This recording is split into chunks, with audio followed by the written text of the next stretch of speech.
So why are we doing this? So is there any financial inducement? Then, of course, we are going to be introducing our speakers one after the other. And then, of course, they'll make their presentation. And then, of course, question and answer session is going to follow. Then we have a closing remark that is going to be made by the COO of Social Lender in person of Mr. Moody. And then, of course, we just round it up with some of the takeaway from this particular session. So I'll start by saying that Social Lender is a pro-financial inclusion. So, and what I mean by this is that we have always been in the forefront of financial inclusion in Nigeria as far back as 2011, if I can remember vividly. And then we have partnered with a whole lot of organization, FINA, Melinda Bill Gates, of course, financial institutions like FCMB, Sterling, Unity Bank, and the likes. So before I go further on this, of course, probably this is time for me to probably introduce myself. My name is Kwazim. The A in the middle is Adeola, then while my surname is Ogunbai. So I have been a financial inclusion expert for quite about 10 years now, if I may say that, because in the course of my experience with First Bank, which span about 17 years, of course, I've always been in financial inclusion from mobile money to agent banking. And then, of course, I've had other work experience, a network engineer at some point, an HR expert at some point. I've also worked with some startup as a project manager. Of course, I've also do some advisory work. So today, I will also be driving this particular financial inclusion masterclass. And then I just hope that at the end of the day, the intent of this masterclass will be met. Then just to quickly tell us a bit about Social Lender. Social Lender is a digital financial service provider. We provide credit and loans. So, of course, partnering with banks like Sterling, FCMB, Unity Bank, and then we have been able to disburse microloans to our customers. Then we also have micro insurance products. Currently, we have what we call GOXI for sure. So, in partnership with one of our partners to GOXI Insurance. Then we have Farm Inputs. This is the arm of our service that has to do with interfacing with farmers. Giving them credit to buy seedlings, to buy light equipment that will make their farming output come out fine. Then we have financial literacy. Financial literacy is one of our major service because we go to the interlands. There are those places that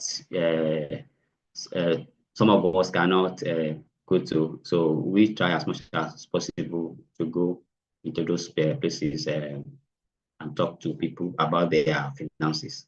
Then our touch point, you can get to meet us on our website, sociallenderng.com. You can get us on the WhatsApp.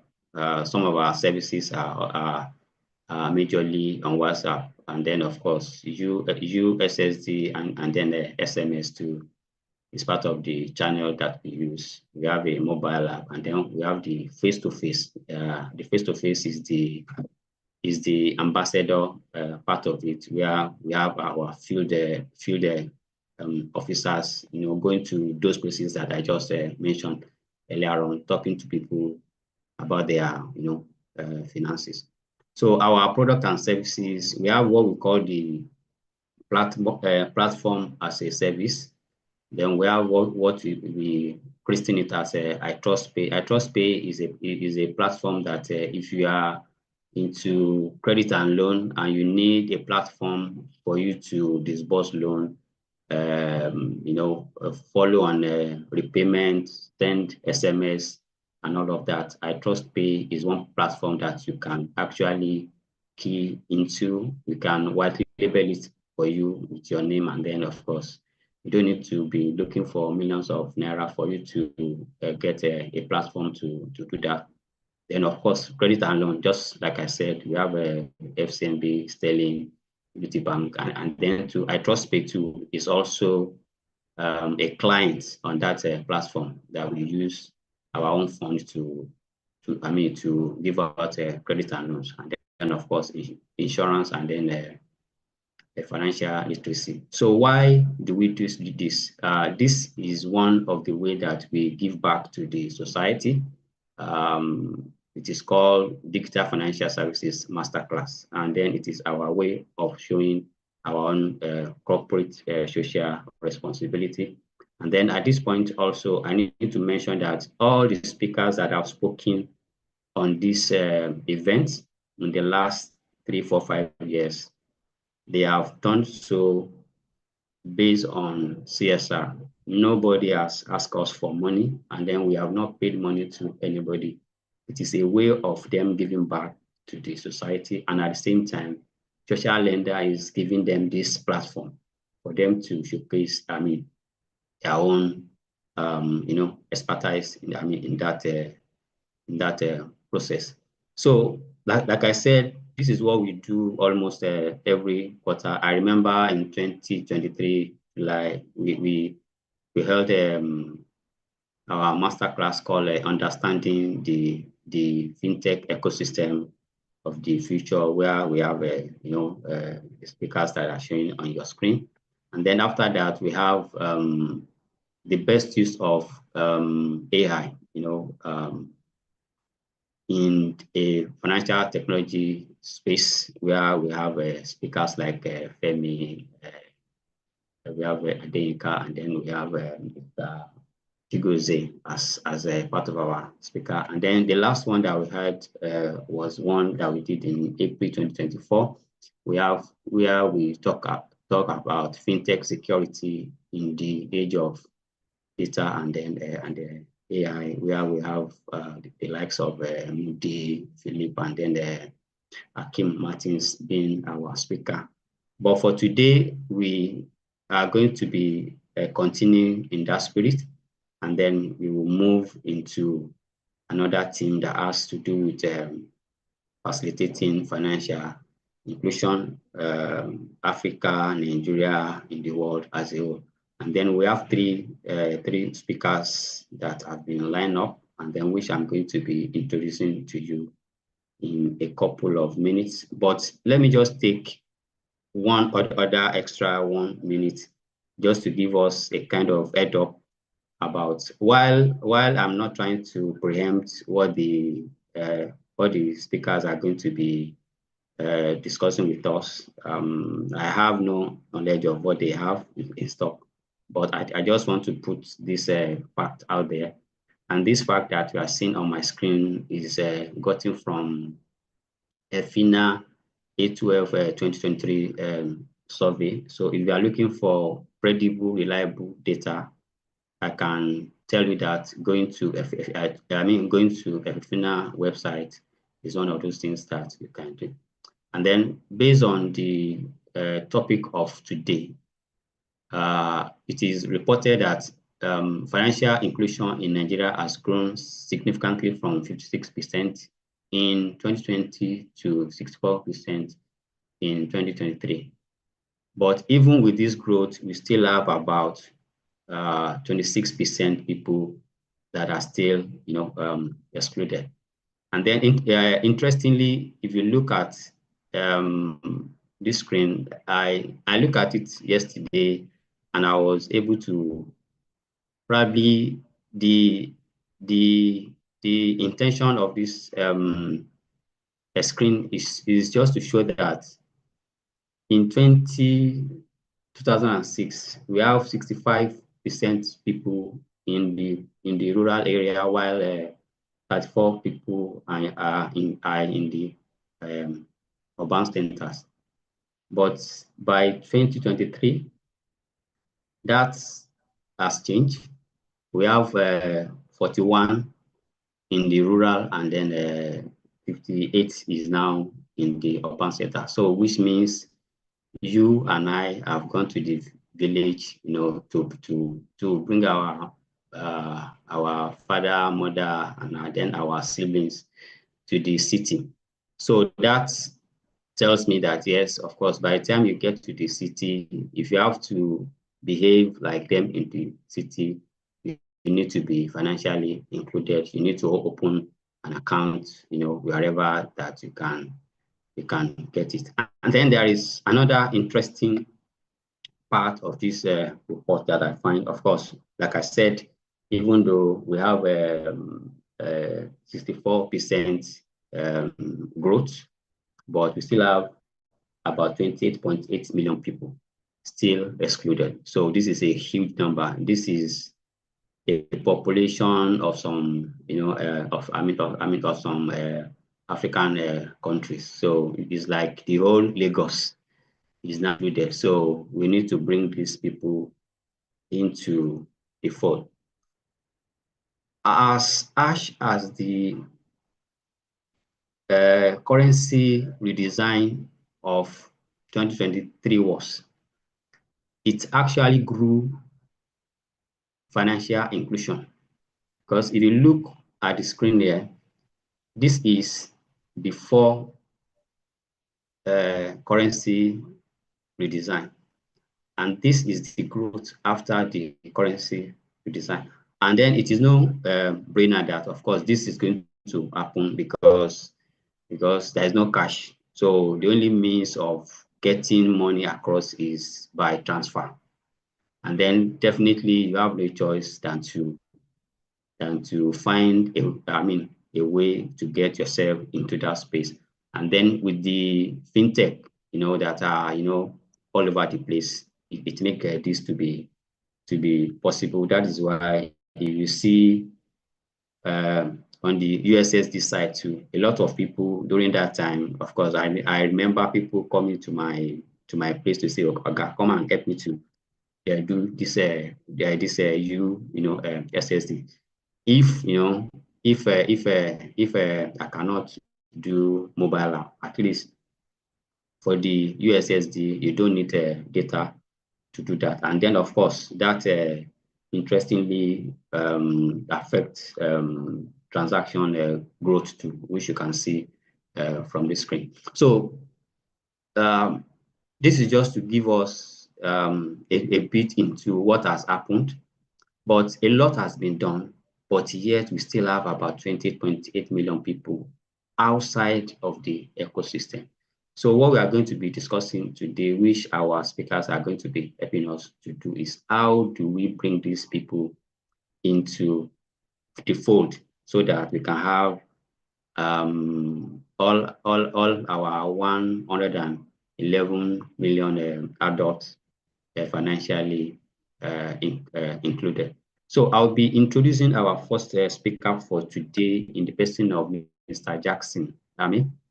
Jackson Ame is the CEO of Go Green Environmental Health Sustainable Initiative. I go through his CV and I was marveled. Is an exceptional. He has a very exceptional academic background, first class from Port Harcourt, from University of Port Harcourt.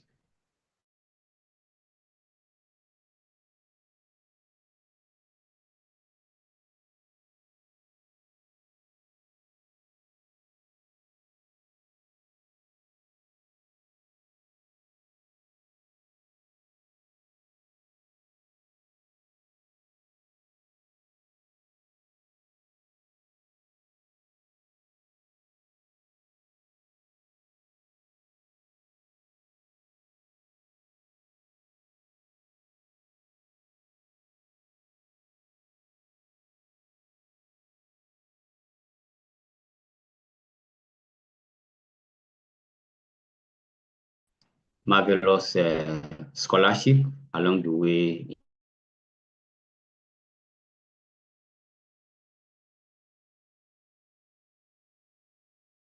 From the Canada too, of course.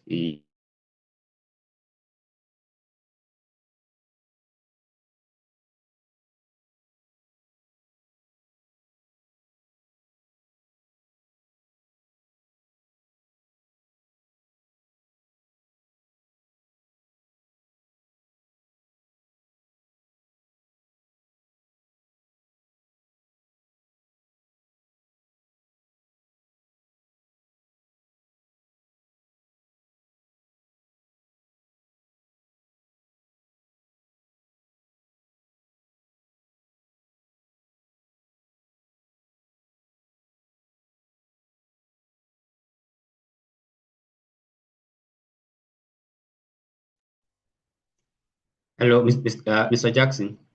You can share your screen with us now. Okay, good morning. I wasn't hearing you at some point. I was thinking maybe you were muted, Okay. so we didn't hear what you were saying. I don't know.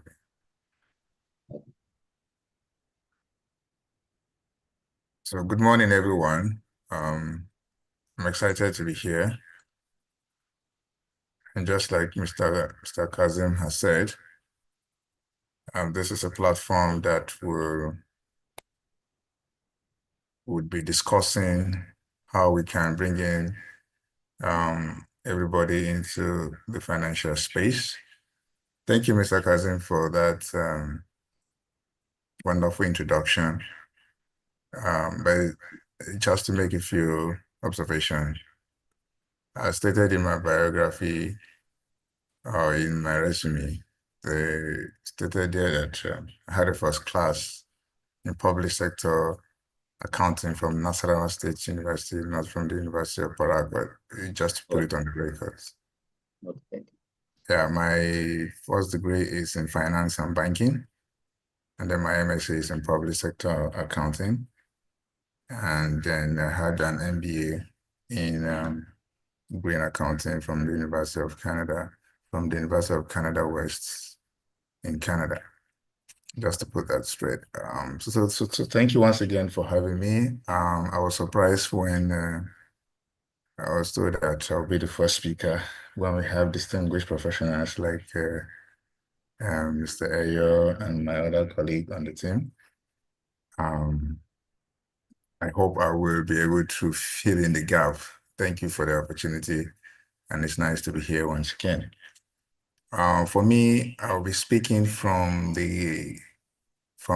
two sides.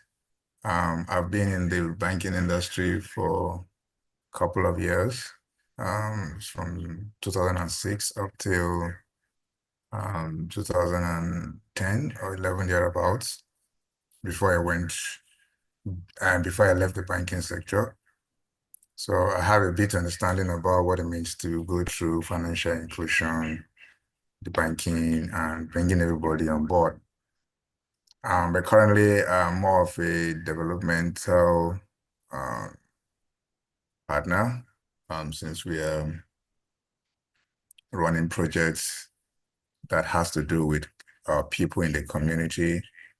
And also we had a project cut across financial inclusivity, as well as building the capacities of local people to understand the needs of having to come into the financial net.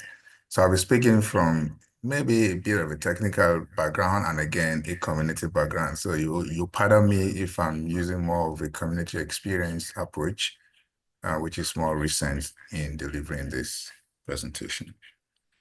Okay, so we have heard about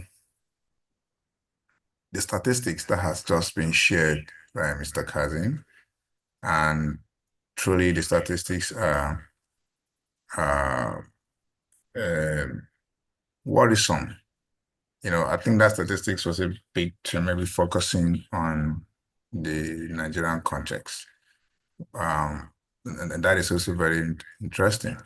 But if you can see, according to the World Bank data, about 1.7 billion people all over the world are still yet to come into the banking nets.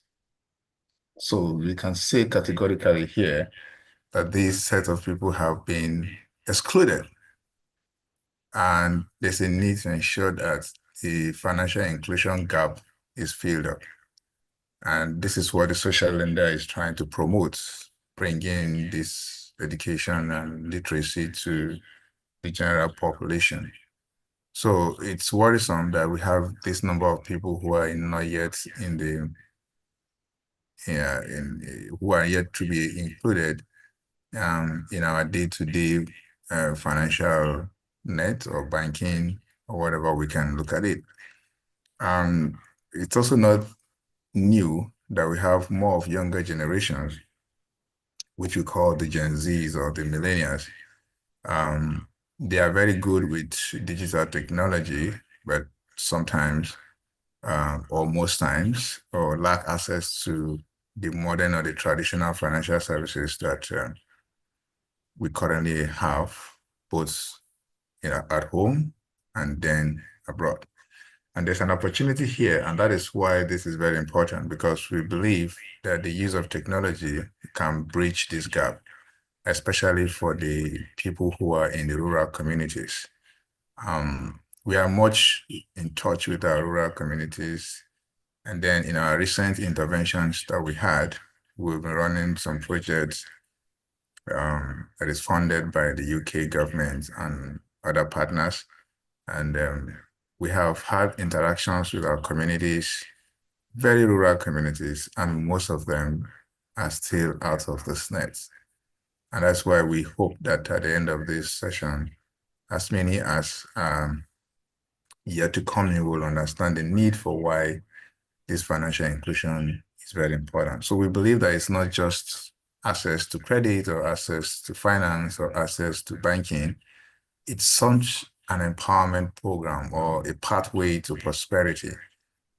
So what do we mean by financial inclusion? I will borrow from my learned colleague and the MD of Hello Bank, Ayo. I hope I'm speaking with the authority that I should. So borrowing from what we understand as financial inclusion, this simply refers to ensuring that both me and you, everybody, businessmen, craft, tradesmen, have access to affordable, very affordable. Sometimes the reasons why many people are excluded from these financial net is because most of them are not longer affordable, especially the traditional banks. And then it's all about having access to affordable, timely, adequate financial product and services, including not limited to banking, credit. Most of our businesses, our youths are struggling to survive in their choosing endeavor because of lack of access to credit. And that's why I'm excited when I was listening to the introduction by Kazim on the social lenders agenda of how to bring as much into the net, also offering credit facilities and access to financial inclusivity. Well, so now let's look at how can technology help in the whole of this. It has come to stay. Technology has come to stay, and we cannot argue about it. In developing countries like Nigeria, technology has gone wrong. I think in every household now, based on statistics, I may not have the real facts, but I doubt if there's any household that one person does not have access to technology, either local or expanded. So it has come to stay. And now how can we leverage on technology? How can this drive the inclusion? Many financial services, fintech companies, banks, credit facilities, microfinance banks, etc., have also understood the importance of technology in driving their business. And this has come to stay in so much that we cannot do our day-to-day financial transactions without technology.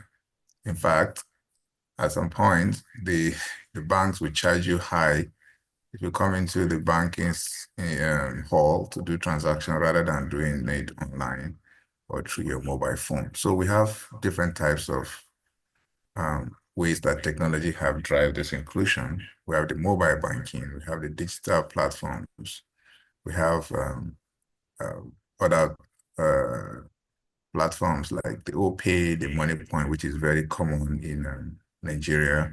And I think MoneyPoint is almost in every rural community across the states and everywhere. And then we see that these have helped a lot to drive this inclusion, even though the statistics are still worrisome that over so much millions of youths and people are still yet to come into this net. And I was listening carefully when Kazim was trying to say that even the currency swap or the currency change helped to drive a lot of people into the net. But the question is, we still have significant amount of people that are outside of the net, and then we need to bring them back as much as possible. Now we see that the major focus is targeting the younger generations, because there are people that are traditionally old school. I'll give an example. I have a boss that up to today, he doesn't use internet banking. And when I was working with him, when I was in Port Harcourt, he would tell me, I don't believe in that. And even up to today, he doesn't believe in the internet banking platforms that has been provided by all the banks he has banking. While I was working as his accountant, it was a pain for me because I had to be doing manual accounting. Even though I don't fall in the Gen Z status, which I hope I am. I don't know if my age can be categorized as Gen Z. But I was trying to transition the organization from the traditional ways of banking to a modernized way using technology. And what I'm driving at is that there are people out there who are still not very comfortable with the internet bank. And you don't blame them, they have their reasons. I can talk about it in the next slide. But here we need to focus more on the younger generations. They are mostly tech savvy. According to statistics, about 95% of Gen Z uses smartphones. So almost everybody right now in our society, except for the most elderly, have access to smartphones. And then we see that even the smartphones and the resources around us can be converted into an economic opportunity. And we need to also start to build their capacity early enough in life so that they have early financial habit. At the age of 15, 16, 17, depending on what each location differs. I live in North America, and in that part of the world, you can have accounts for your kids as early as possible. And even when they are age 18 and above, they already financially sound, they have financial good habits and all of that. So that could help to make sure that we bring everybody into the net as much as possible. And inclusive finance reduces inequality for young adults in marginalized communities. I was in a program on Wednesday, that was 2 days ago, and we had some interactions, and we have a lot of young people who attended the program. And there was supposed to be opportunity for payments for attending the program.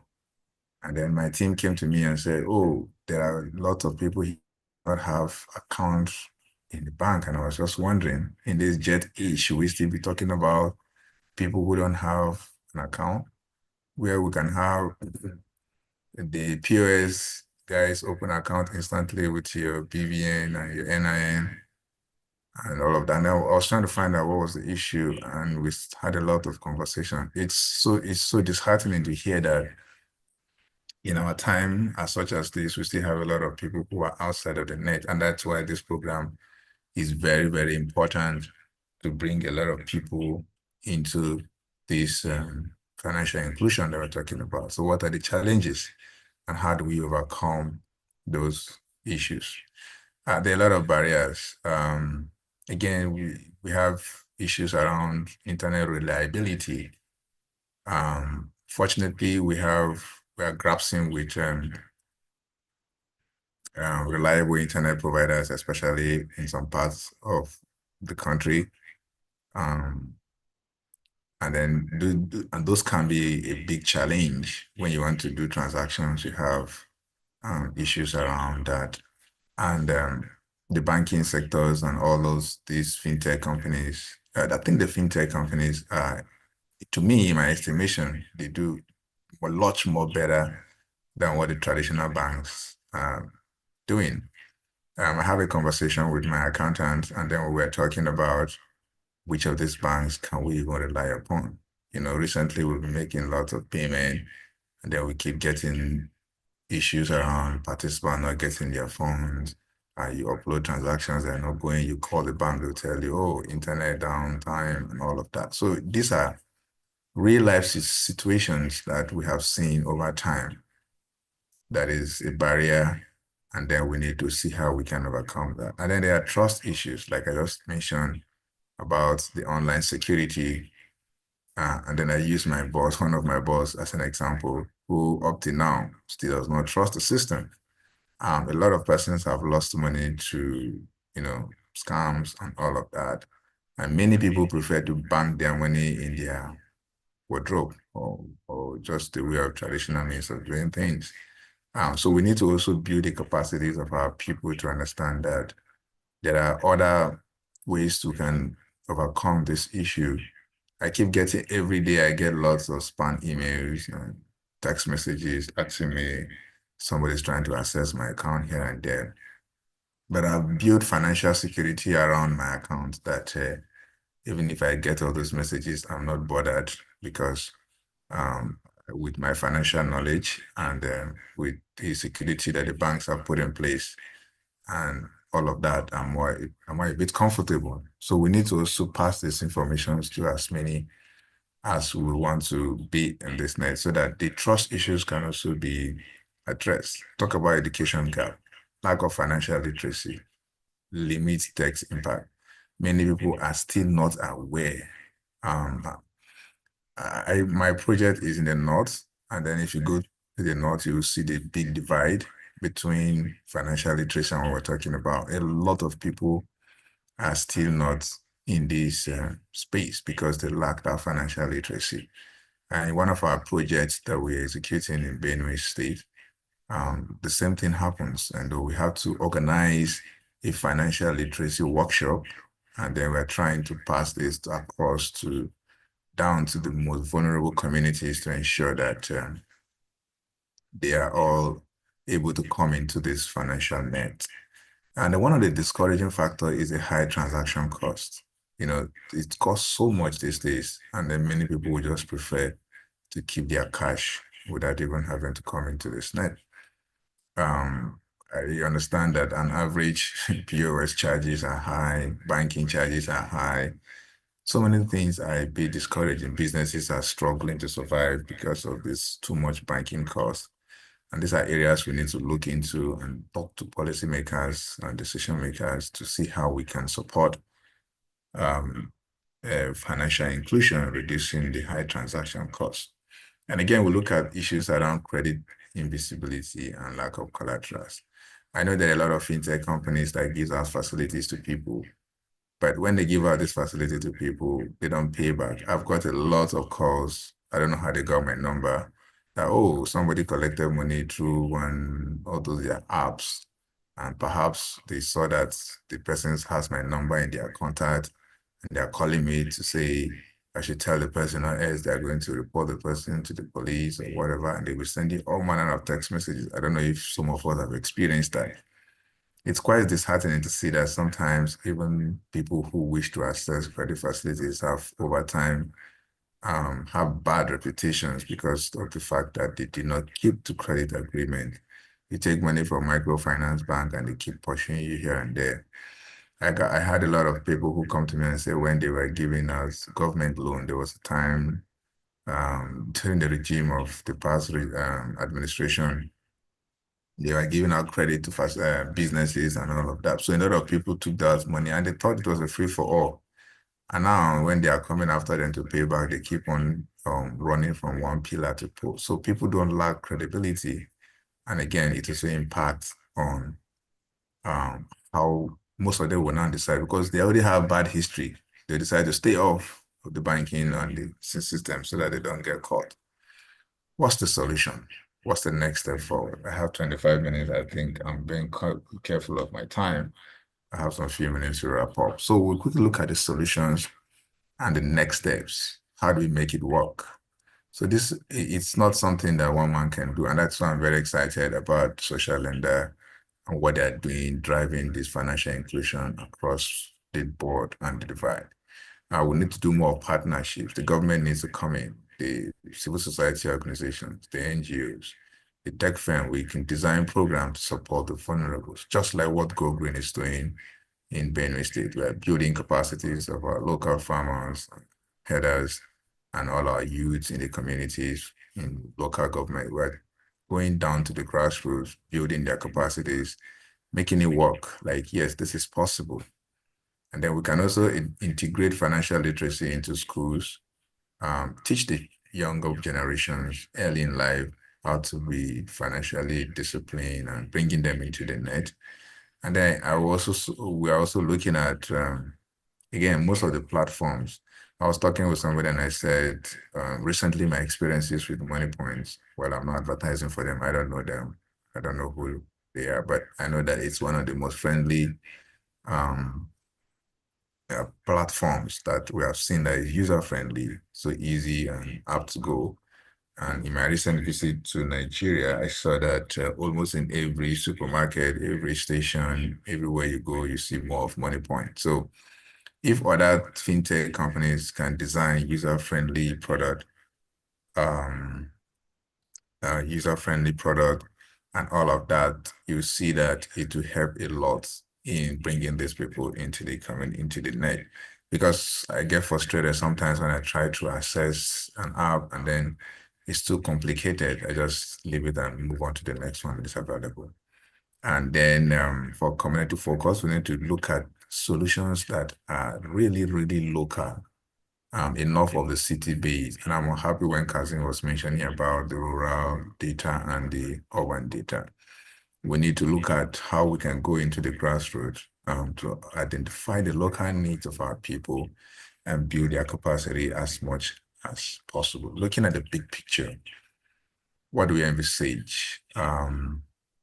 A future of financial empowerment. So we believe that technology is not just a tool, but it's a tool to democratize finance for younger people. It's more pronounced in developing economies where we don't have issues surrounding technology as much as we have in developing countries in Africa and other places that are still struggling. So we need to ensure that we preach this message. Let's invest in our youths, in the tech, and let there be this inclusivity across board and across divide.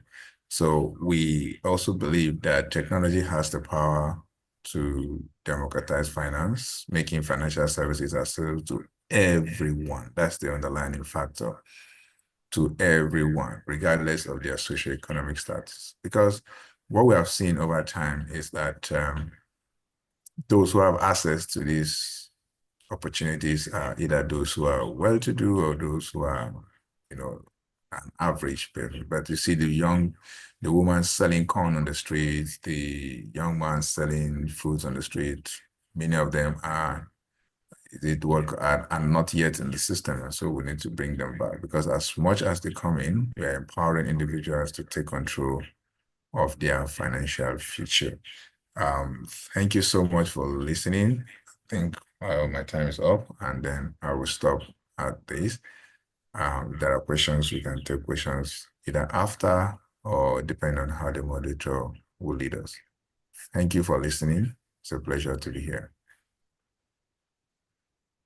Okay, Thank you, Mr. Jackson. You have taken us on a journey of how we can look at things there differently, how things are done in a community way. Because if I can pick something from what you just said, is that we need to go beyond just technology. We need to look at the community base, the support that we give. We need to look at the cost and some of those indices. So we are going to have time for question, but that will be after all the speakers have made their presentation, so that we won't run over our time, because we have just about 2 hours for this. So I'll still employ you to just hang around. Then if by the time we finish, we'll have time for question. No problem. Thank you. Okay, so I'll quickly go back to my screen. Then I'm going to be introducing our next speaker, and in the name of Mr. Samuel Ekele. Samuel Ekele is a DevOps infrastructure engineer. And then, like I said, we carefully selected our speaker because what we are discussing today has to do with financial technology. I mean, it has to do with financial inclusion using technology. So what we have done is, okay, we look for the experts in the financial system, you know, of course, going for people like Mr. Jackson and then Mr. Eyo. So we need to now dilute it with somebody that is tech, so that from that angle to let us see what we can do differently. So Mr. Samuel Ekele, like I said, is an infrastructure engineer with Bincom Dev Center. Of course, he focuses more on optimizing workflow and then trying to automate processes. And then, of course, he has a very keen interest in emerging technologies. So, and then I want to believe, as part of this presentation, maybe a bit of AI will be part of what we are going to be hearing from this presentation. So without wasting so much time, so I think I will yield the floor for Samuel Ekele to take over. So Samuel, you now have the floor.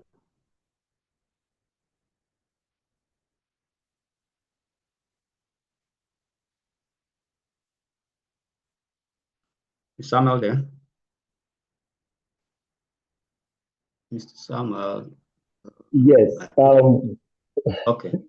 Thank you very much, Kevin, for that introduction. Good day, everyone. Let me share my screen.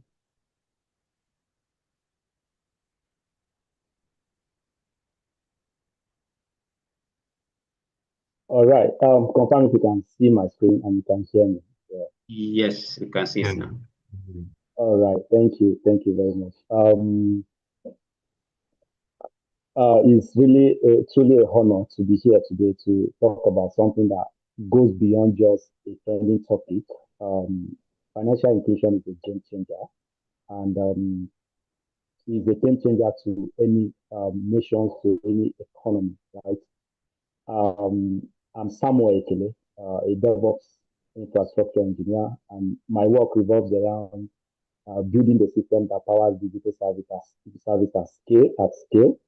But today, I want us to go beyond the technical side and talk about something more human, right? How technology is breaking down barriers and changing lives. Let me start with this. Let me start with this story. A few months ago, I was in one of the Lagos markets. I wanted to get something from a trader, and I wanted to make payments with my mobile apps. And the woman looked at me and said, or we don't receive, I don't receive payment, I don't receive the transfer because what I'm hearing, what I'm seeing here, this a whole lot of stories that you transfer money to her, she didn't see it, and then there's no way to get across to the person. And when she wants to make transaction herself, she has issues with connections and all the other things. And it's actually challenging for her. And not only her, a lot of people around the market have similar opinion. All right. I understand her frustration. It wasn't just about an app, it was about the system behind it. And that's the real issue. Financial inclusion isn't just having a bank account, it's about having access to reliable, affordable, and seamless financial services. So, why does financial inclusion matter? Financial inclusion is not a luxury, it's a necessity. It is the right of every human being on earth to be financially included, right? Because it is the critical drivers of economic growth and social development. It empowers individuals and strengthens community and even foster a more equitable society. Yet, in Nigeria today, we still have over 45%, if I'm right. Yes, that's the Athena report as at 2023, right? Now, over 45%, I know that this number must have dropped to like 30 something by now in 2025. But as at then, 45% of adults still lack access to formal financial services, right? That means millions are left behind, unable to save, invest, or grow their businesses. Let's think about it this way. A farmer, Mr. Ademu, who lives in Taraba, a remote village in Taraba, needs loan, he needs credit, right, to increase, to scale his farm, right? He doesn't have access to credit because he doesn't have, bank requires paperwork, right? And this is like one of the major challenges of so many SMEs and rural dwellers, right? And also, let's see, a market woman who loves his customer, just like that my customer in that market who refused to collect my transaction, he loses the business because processing digital payments has an issue because of network failure and all that, right? And then also small business owners that pay high fee to send money just to make transaction. You know how much it costs, just like the previous speaker talks about, right? Transaction rate is very, very high, right? So, what are the challenges? What are the challenges standing in our way, right? In reality, financial inclusion means a missed opportunity, right? Because when you don't have access to credit, there is no way you grow your business.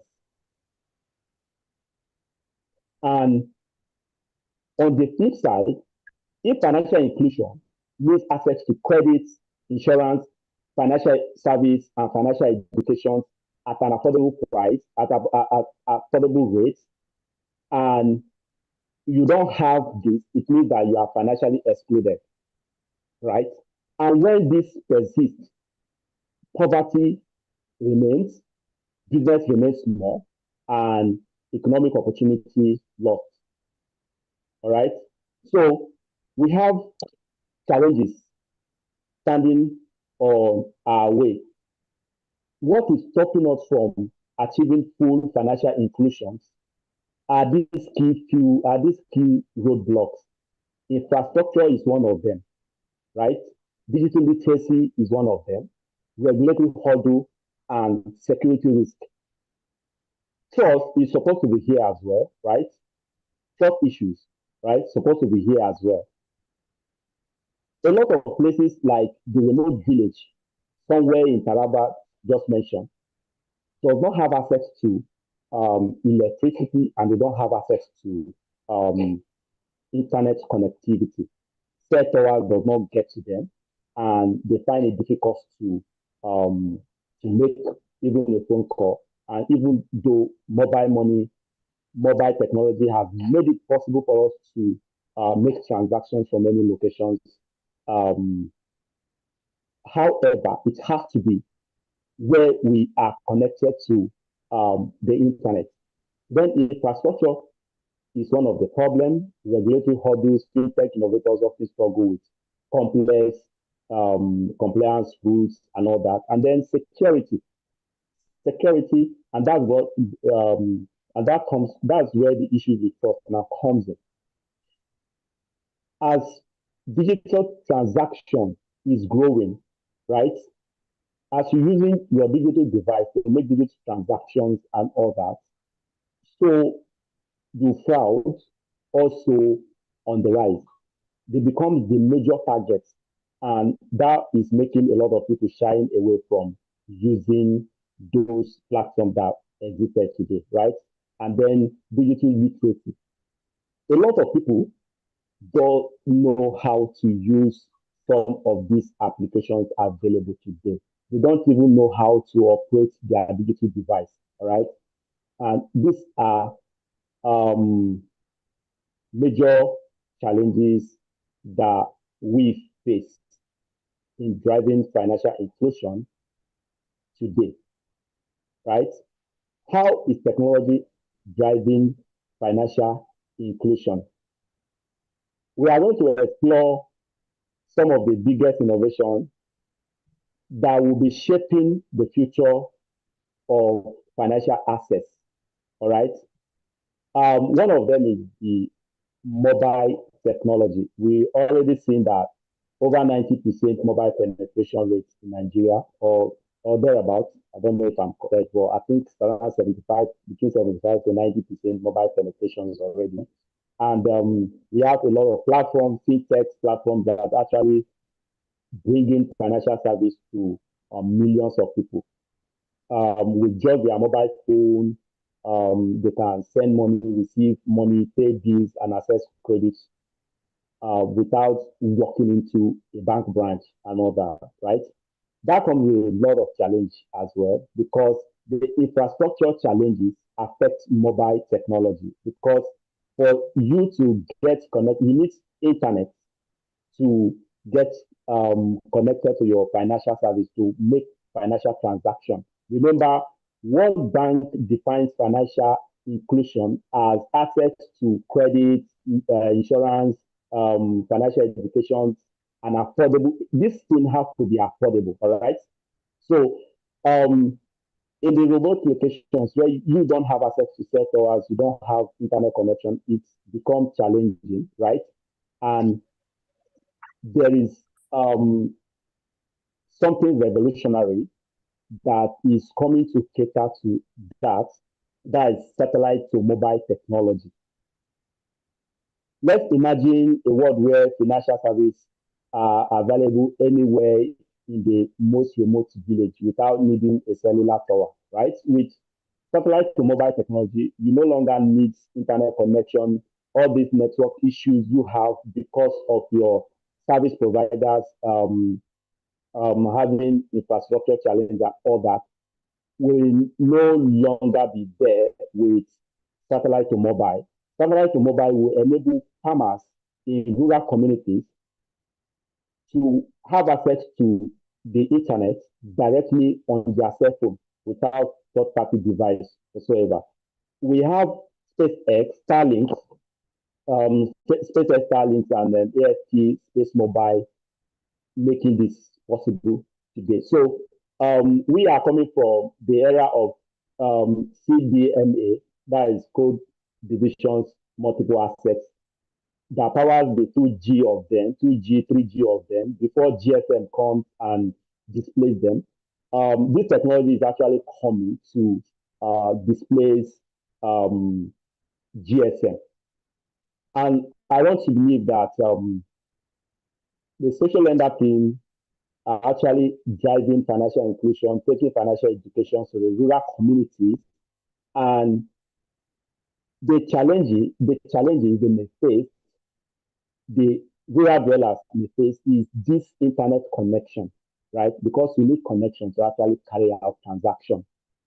So satellite to mobile connection is actually coming to salvage that situations. No more coverage gap in rural areas, instant financial transaction, even in the most remote location. And that's when we can be able to have a truly inclusive financial system. For Nigeria, this could eliminate the connectivity barriers that have long kept millions financially excluded, right? Then another technology we'll be talking about is blockchain and all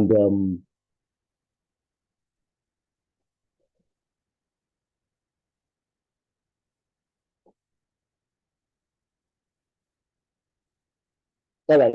Another technology we'll be talking about is blockchain and decentralized finance, right? Blockchain technology is um, rewriting the rule of finance by removing your bank, your former bank, right, and making transactions cheaper, faster, and more secure. We looked at how blockchain is doing that in the next slide. AI is another thing, right? AI is another technology that is going to drive financial inclusion at scale. How is blockchain? How is blockchain driving financial inclusion? Right? Blockchain uses smart contracts. With smart contracts, you can access loan without bank history, without collateral and all that. So with smart contracts, you can actually access loan for farmers, small business owners, and all that, right, on blockchain. And then cross-border payments. We know the high cost of payments, of high cost of transaction today, but blockchain is making it borderless. You don't really need to pay more to make a transaction within a particular region, right? The same thing you are paying somebody. In fact, with blockchain, regardless of your location, it unifies with everybody. No, you don't even know the locations of the person you are actually sending money to. That reduces the high cost of cross-border payment. All right, and then self-sovereign identity. You don't need the government ID card to access these services on blockchain. All right.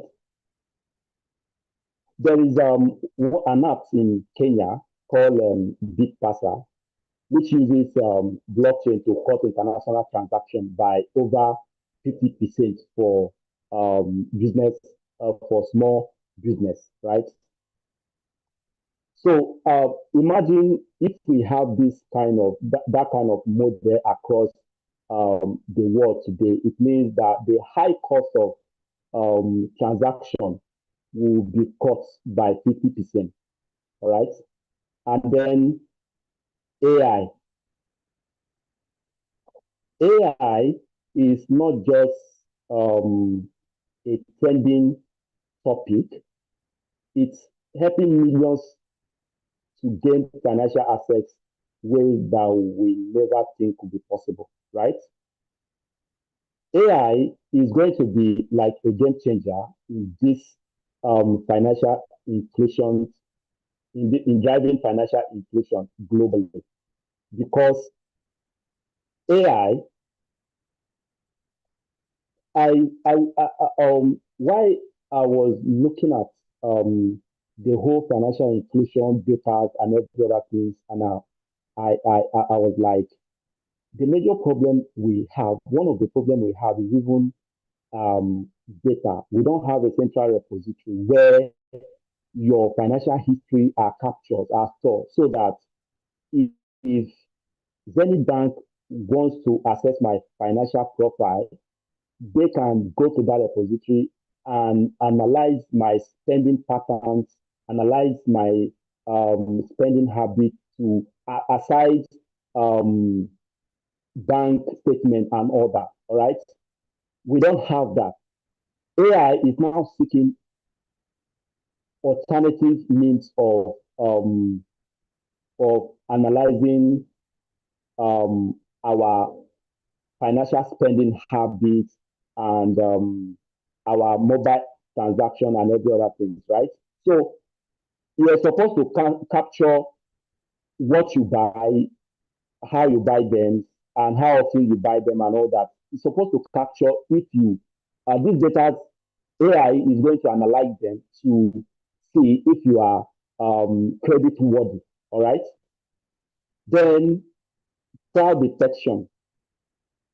We're talking about issues with trust, right? A lot of people, like the statistic you share, Kazim shared earlier, we saw that even people in the urban areas that have access to power, have access to these devices, and also have access to internet, right? Still, they are still excluded, right, from the system. Some of them could be issue with trust. They really don't trust the system behind the platform, behind all these technologies, right? So fraud detection is actually going to be a game changer, right? It's going to prevent fraudulent transactions in real time. All right. So that will make transaction a bit safer and then build more trust, because since you will see that fraudulent transactions have been blocked, something happens to fraudulent transactions, and everybody will have confidence in the system that is safer to use. Then we can see that the people in the urban community as well can be in the net because they cannot trust the system. All right. And then using AI as a virtual assistant. Some of these devices, if you go to these rural communities, if you look at mobile penetration today is around the 70% to 80%. However, we still have over 36% to 45% adults still not having access to formal financial transaction. All right.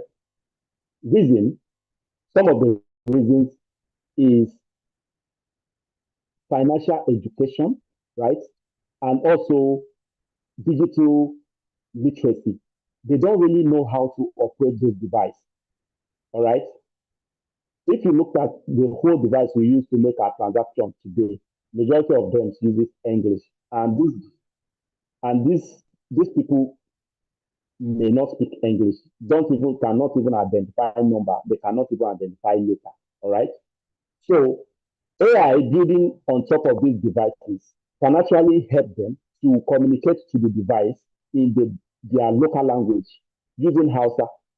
You don't really need to punch in anything into your device console. You can use voice command to make your transaction, complete your transaction. Your password can be your biometric whatsoever, right? So if these people in the rural community have access to this device, right, making their transaction, communicate to their device with their local dialect, and then make transaction happen, you will see that there will be high adoptions of financial inclusion in this community, right? Because I think that's one of the major barriers we are having today, digital literacy. All right. So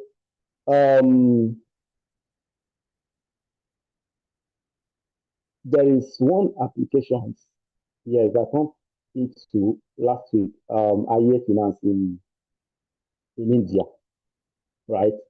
It uses almost AI instead of former credit history and all that to to grant you set. It uses AI to analyze your spending pattern, analyze your spending habits, analyze everything about you, right? Your financial history, and grant you loan, right? And the platform is actually is growing very high in India today, right? So the path forward, we need to invest in digital literacy.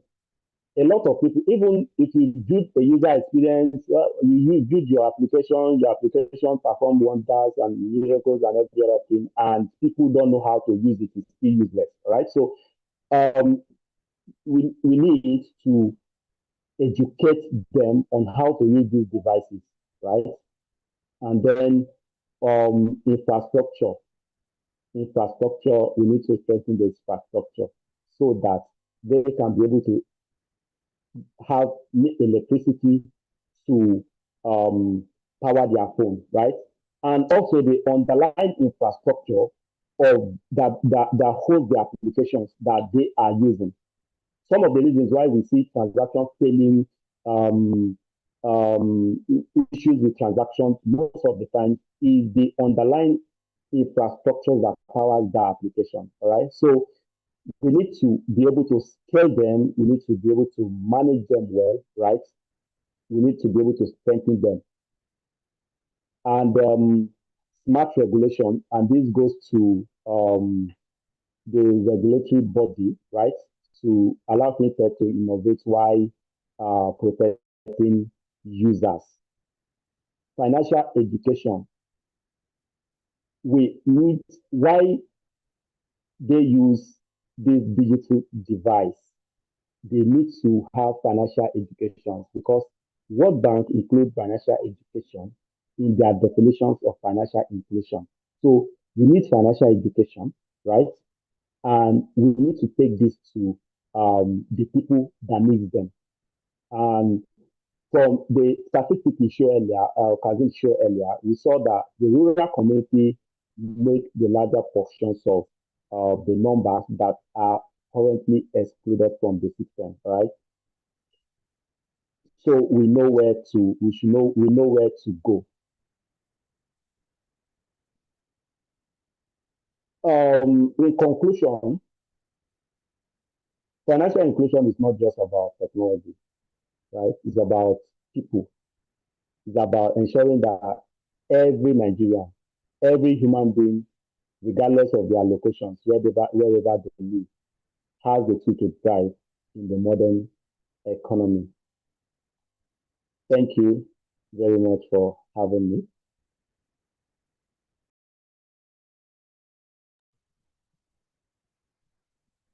Okay, Samuel, thank you so much for your presentation. If I'm a prophet, I would by now have followers. Just like I prophesied, I know that AI, blockchain, of course, definitely looking at your background, of course, these are the areas that you are going to be looking at it from. And then definitely there are so many things in that presentation that probably you have jotted down that I need to go and do a research on, at least under the blockchain, talking about the self-sovereign ID, and then of course cost of others. Thank you so much for that wonderful presentation. And like I dropped in the chat box, please, I will need a copy of speaker's presentation. You can use PDF. You can change it to, of course, we just want to have a copy of it as a part of our archive. So so that is just it. And then, like I also said, if you have any question, please just drop in chat box, and then you can drop your LinkedIn profile. Let's use this opportunity to connect. And I've seen just only 3 people drop in their profile. So, and then on this call, we have over 20 people. So let's have a profile so that we can connect. So quickly, we have about, let's say, 45 minutes left. So let's quickly move to the last speaker in person of Mr. Ayo.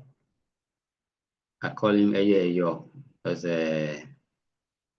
I know that people that bears a double name. So it's probably one of them. And then Mr. Ayo is, I'm trying to, can you all see my screen? Yes. I can see your screen. Yes. Okay, that's fine. Okay, so Mr.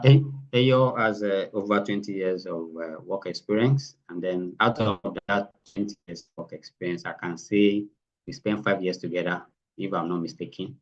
So we work closely. So, and so he's somebody that I know one-on-one very well.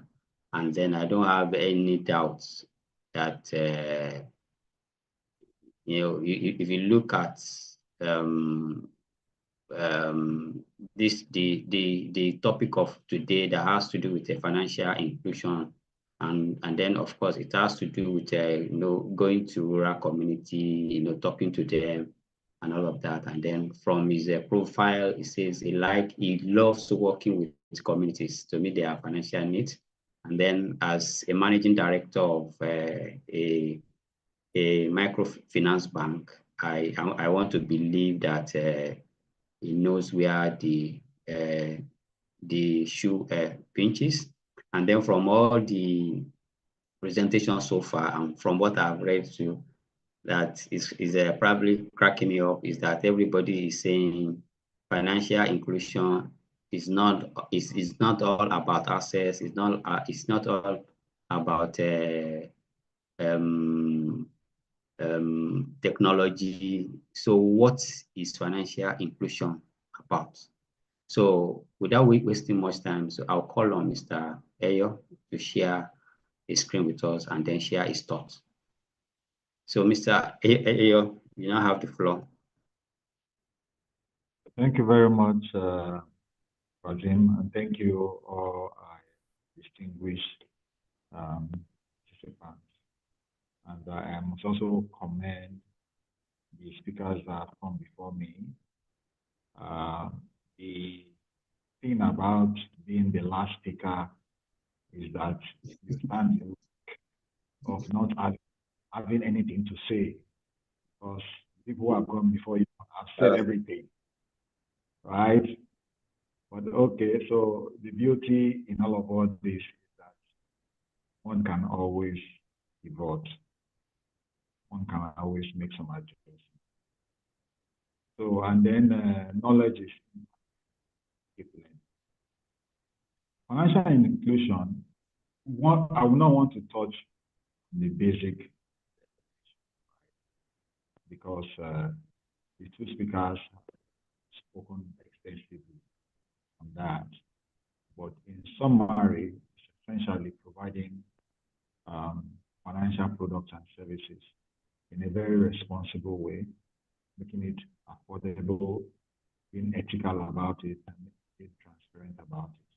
Of course, the attendant effect of that is the growth that you see in the economy of the individual person, the economy of the common man, economy of community or society, including, of course, poverty, people are in power. But in all of this, the question we keep asking ourselves is, in spite of all that has been done over the last 13 years, since 2012, when the National Financial Inclusion Strategy was launched, why haven't we still been able to look back and say we've covered considerable ground? I mean, in all fairness, I think we've tried, but there's still a lot the devil's, being able to actualize this. limited access, low trust issue, high cost, like two speakers have alluded to. And then, of course, infrastructure gap. And then we've seen these stats. And then we've also seen the barriers, infrastructure gap, low financial literacy, high cost, of course, for doing transactions, trust issues, fraud emanating from, transactions, especially targeted at the vulnerable people, the elderly, the uninformed. But I like to focus on the practical strategy for Nigeria. And I coined it out in just 4 folds, right? One is to focus on policy solution, which is CBN, which is key driver, major driver of financial inclusion in Nigeria, using policy to just really provide direction, and then direct banks, fintechs, practitioners in the industry, the direction they should actually be looking at. Simplified KYC, which is also part of for people to get onboarded, to be included, reducing the barrier, encouraging public-private partnership, as you have seen, many institutions partnering with government agencies just to promote financial inclusion. And of course, various regulators, there has been a handshake between them, the CBN, the Security and Exchange Commission, the Pensions Commission, of course, the insurance. Then, of course, the fintech are playing their role. Agency banking, we've seen it like never before. We've seen it drawn closer to our people. We've seen layers of products being churned out on these channels, be it micro-insurance, microcredits, can go on and on. And then some of them are even rolling out AI-driven micro-insurance based on data, because we all know that data is actually what drives AI. It's data that's being used to train these models, then deploy them, to production, because having been trained, such models are able to generalize irrespective of the environment where they are. They are devoid of bias. Voice and local language apps, such another thing. And of course, the microfinance lending methodology, which is a major game changer. Because left to traditional banking, you will see that lending will still have been collateral based, but with the advent of the microfinance bank, simplified. You have so many, like micro lending, for instance, which are unsecured, and there are several other unsecured forms of lending. We have creativity being brought into how lending is being done.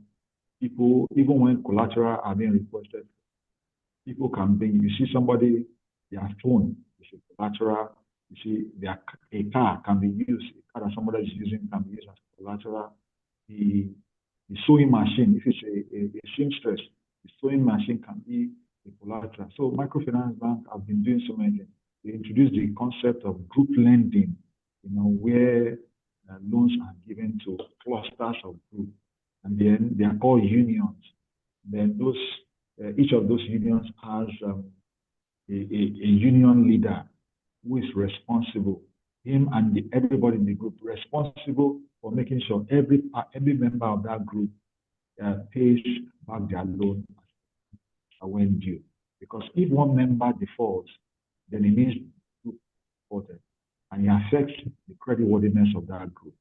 So that has proven very, very effective in the microfinance ecosystem. Financial literacy, community education, gamified learning apps, trust building initiatives, because we know that trust building has to do with social capital, even what the social lender is doing, the use of social data for evaluation. I think that is novel.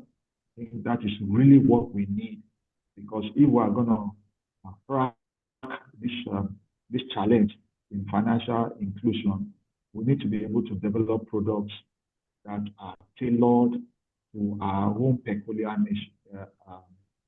nature, tailor products that take into consideration cultural preferences, norms, cultural norms, religious norms, and I quite appreciate even when you begin to look into the various documents that have been issued by the central bank, the National Financial Inclusion Strategy Document 3.0, the recent one, the National FinTech Strategy, the agent banking to drive women, which has about, I think, 4 or 5 success factors, success metrics in terms of doubling the number of female agents, in terms of increasing the percentage of female agents to about 35%, and just really see the magnifying effects of that, bringing women, inclusivity of women within the financial ecosystem, how that goes a long way in alleviating poverty, in empowering women, in empowering SMEs. Let's not forget that a lot of our MSMEs are women-led SMEs. So when you provide opportunity, you empower them, you include them, you are really doing a lot for the society. So the priority segments are set out by the National Financial Inclusion Strategy document as 5 categories. Women, promote economic empowerment, financial literacy, support women-led businesses, reduce gender-based financial bias, which are there, in certain places in this country. You have a situation where if a woman approaches a financial institution for loan, she will be asked to go and inform her husband, or her husband needs to come and sign up. Her husband needs to come and sign up as a guarantor. Those certain barriers and so many other ones need to provide financial opportunities for youth, training, capacity building, designing age-appropriate financial products for youth, encouraging youth entrepreneurship, skill development, and then, of course, pathway to early financial inclusion. I think the first speaker was one that alluded to this. And for MSMEs, understand their peculiar nature and develop products that meet their needs, specialized products, simplify access to credit, also financial literacy and financial management. And looking at the northern population, which accounts for majority of the financially excluded across the country. I've been sharing some data, and those data, you clearly see where the gap and the disparity is, either because of religious reasons, cultural reasons, or even insecurity. The North is currently disadvantaged. And so concerted efforts need to be made, continue to address that regional economic disparity, to see how the region can promote economic integration, design culturally sensitive financial products. Okay, and if you extend to the rural dwellers, you provide financial services, that meet their needs. Understand what is traditional, what is the model that currently operates within rural environment, and look at how that can be included. That can be included or integrated into the financial ecosystem. I see a lot of microfinance banks having a SUSU product, having rotational savings products, just adapting what is traditional, what has transcended several generations in our society. and because people are used to doing that sort of banking or financial transactions this way. And so why reinvent the wheel? Just simply use technology to improve it. And that's what we've been seeing a lot of people, a lot of banks, a lot of fintechs really doing this. And of course, when you embrace technology, you can use technology to bring down cost significantly. Okay, so some of the things we've seen is the mobile money we have across East Africa, in Nigeria, Paga, the number of users we've seen, digital lending, we've seen that a lot of micro loan, has just really exploded.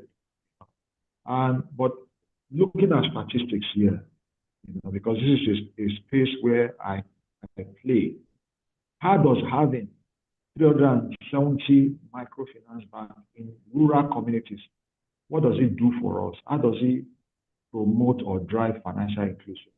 If you look at this data that was released by the central bank, typically tier 2 microfinance banks are usually in the rural areas. And as you look at this table, national, there are 9. National, of course, their capital, their share capital is in excess of about 5 billion or thereabout. State, I think about 1 billion. Tier 1, 450 million, and then tier 2, 50 million. So predominantly they are in rural areas. And why is this CBN so intentional about this? Because it helps to bridge the infrastructural gap. Having physical location, if you cannot have agents, you can have microfinance banks. If you have microfinance bank can in turn deploy their agents in order to be able to increase their outreach. Okay, it also helps to address the trust issue, because many of these microfinance banks are old people who live in such communities. It enhances economic integration. They are bringing them in, connected to other banks. They are connected to NIBS. They are connected to the Nigerian payment system. And also it formalizes financial transactions. It promotes context-appropriate financial products for identified segments of the community.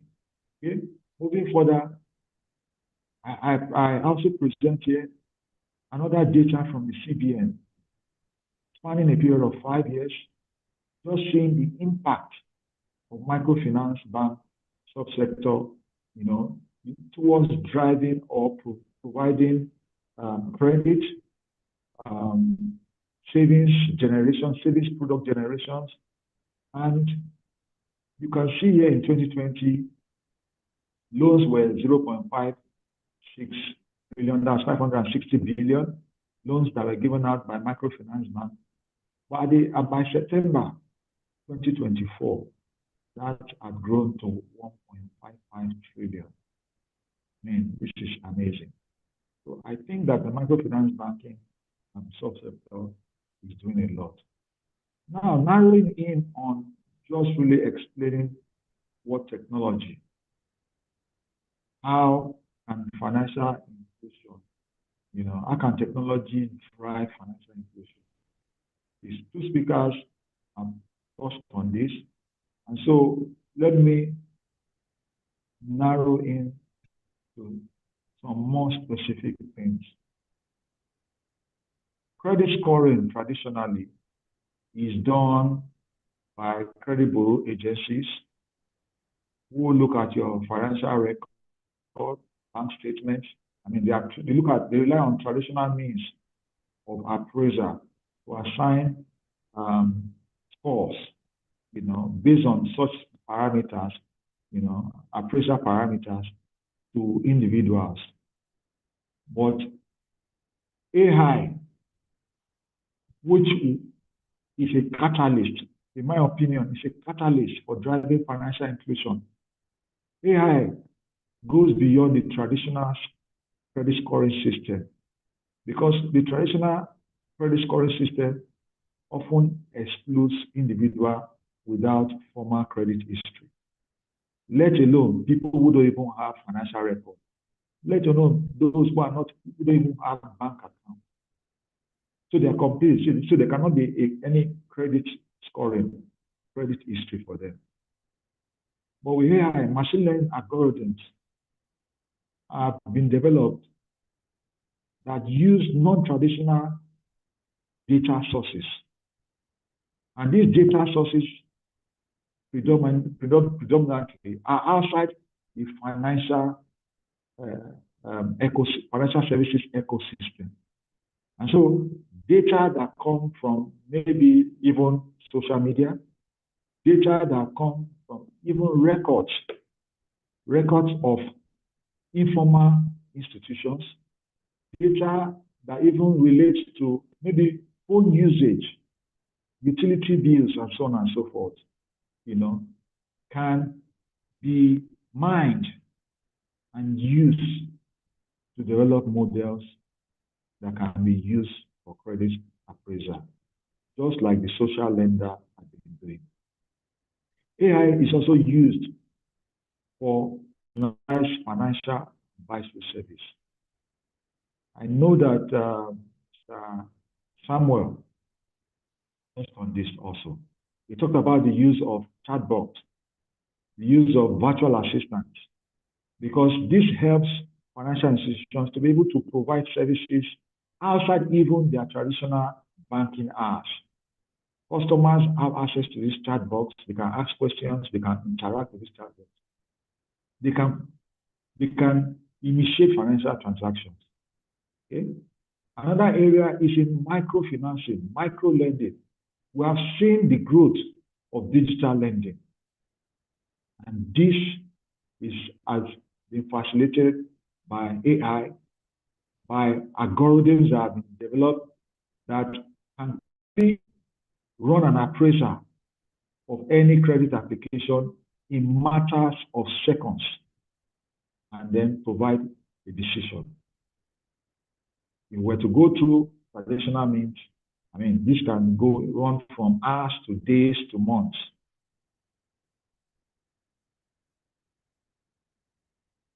Mobile money, mobile banking, mobile wallet. That is also an area where technology, AI, is promoting financial inclusion. Because what it does is that you are able to use AI to develop solutions, algorithms that can do what several people can do in a matter of seconds and minutes. AI can use things like facial recognition,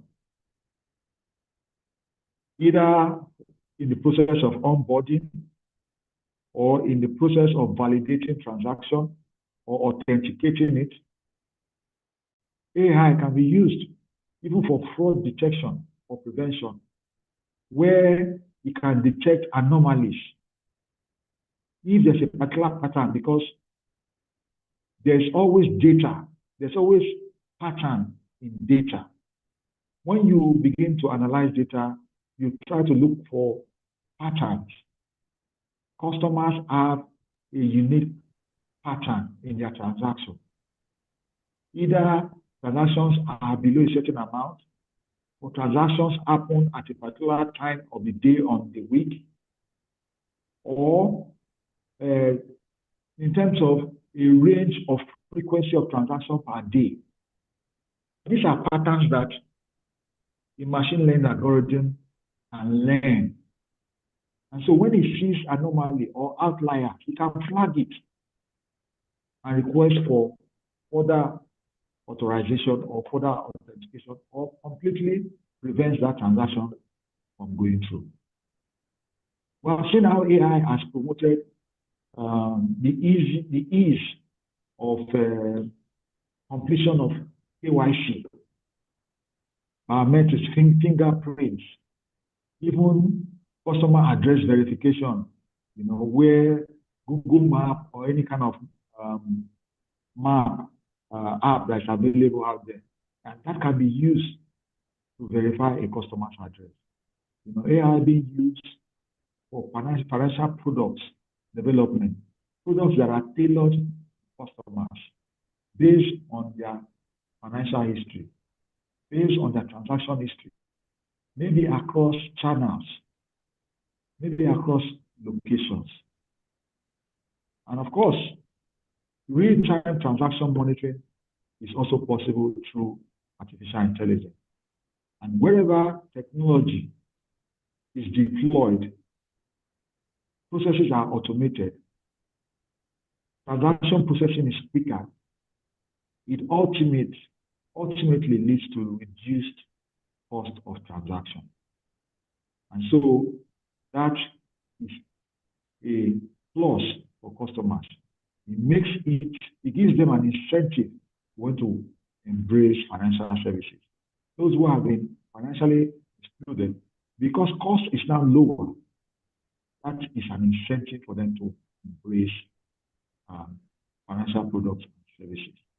AI is also used for predictive modeling, predictive analytics, predictive financial health monitoring. Okay?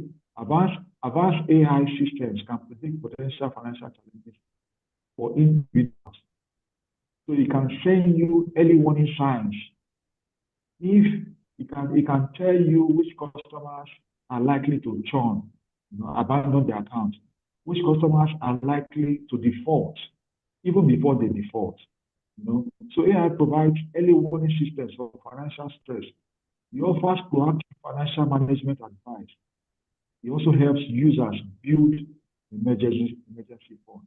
We've seen a situation where, even in Nigeria, where people carry out transactions, and for every transaction they carry, they can actually set a sort of setting within the app that either the change or a certain percentage of their spend, every time is being moved into an interest-bearing account. So AI can also be used to promote healthy savings habits among customers. Now, addressing some of the challenges, a lot of people talk about ethical AI implementation, which is something regulation is looking at, which is something technology experts are also looking at, ensuring data privacy. We know that the Nigerian data protection regulation is in place, and I can tell you for a fact that is being enforced by the Central Bank of Nigeria, whether you are a deposit money bank, a microfinance bank, or a fintech. The CBN is enforcing that data protection framework are put in place by any institution, any financial institution that is providing financial services. And also, some of the regulation is maintaining transparency in decision making. How are these AI tools, how are they making their decision? The reason for this is to identify or discourage bias, either ethnic bias, gender bias, just for the decision-making process to be transparent. What are the data inputs? How are the decisions arrived at? Another thing is protecting the vulnerable population, because believe me, those who have been financially excluded are, by extension, being the most vulnerable, because either they are not, they don't have all the required documentation that will enable them to be included into the financial system, or it's a cultural thing. Oh, women are excluded, women are not allowed to work. But where these elements, these parameters are being taken into consideration, and also something that is being enforced by regulators, it goes a long way in guiding those who are developing such solutions to make sure that such biases are taken care of, to make sure that they develop solutions that are ethically sound, that do not infringe on people's human rights, that do not infringe on the disadvantaged. Okay? Technology access barriers. Okay, overcoming technology limitation. One of the things is developing AI solutions that work on low-end mobile devices. I know that the CBN at a point in time when they were driving the products, the e-Naira, they were looking at also the CBN and even other banks being able to integrate their solutions that depend on the internet, integrating it to USSD platform, so that wherever internet is down, USSD can serve as an alternative or as a fallback where there's no internet, so that transactions can happen. People will talk about offline transactions. They are stored in memory. When you get to internet location, it is then uploaded. But with USSD, a lot more is achieved. And also, the encouragement that even when solutions are being designed, those solutions are user-friendly. User-friendly cuts across, the look and feel of the interface, the language, maybe in local language, and there also be a voice prompt, to cater for those who are deaf and dumb. Because you see, financial inclusion is not just about those women or youths. It's also about, any form of bias, against people who should rightly, be included in the financial ecosystem. Because financial inclusion is a fundamental human right, So if anything that will prevent somebody from opening an account, from having a relationship with a financial institution, either because they are blind or they are disabled, they are deaf and dumb, or they are female or they are young, it's something that needs to be addressed. And that's why you see a lot of banks, including microfinance banks, even developing products to cater to the needs of all the segments of the population. Even a day-old baby to have a bank account. That's what they're saying. A day-old baby to have a bank account. What are the barriers? What will prevent any parent who just gave birth today from opening a bank account or getting an insurance system for a child? Whatever that barrier is eliminated, because it is a barrier to financial inclusion. And so another thing the government has done, which is the CPN, which is the National Payment Vision, which is 2025, is for government to address infrastructural issues, for government to continue to provide enabling environment. Part of providing enabling environment is the payment strategy. APIs, payment APIs, collection APIs, identity API, authentication API, data API for any service provider who has been licensed by the CBN. Yes, they have to be licensed by the CBN for them to be able to have access to this. And I think this is what has really driven the fintech growth in Nigeria. That this kind of framework, this kind of platform have been made available. And it's one of the ways in which technology is driving financial. And so, what is the call to action for all of us who are here? For those of us who are policymakers, regulators, the encouragement is to faster licensing. Because you see, like I said, for you to be able to have access to the payment system, you must be licensed by the regulator. And so, can there be a faster process? Can documentation be simplified? Can there also be tax incentive to encourage a lot more people who want to provide solutions that will solve the issue of financial exclusion? To encourage them, to bring them money, to invest, to develop infrastructure, to be able to accelerate the growth. For individuals, the encouragement is to adopt digital tools to continue to spread the message. You know, like Kazim said, even the Naira redesign. What the rumor around us is that because of Naira redesign, people do not have access to their bank account. A lot of people are stopped using bank account. A lot of people are now putting money under their pillow or in their store or in their houses. But the data available to us says the contrary, that more bank accounts were opened even during that period. More people have been included into the financial ecosystem. So this is the message we need to keep spreading around. That, you know, there's growth, that more and more people are becoming included. Those who have stopped using banks should go back, reactivate the account if it has gone dormant, and start using their bank. Those who are keeping money under their pillow or somewhere in their house or digging the ground, burying money, they should bring it out.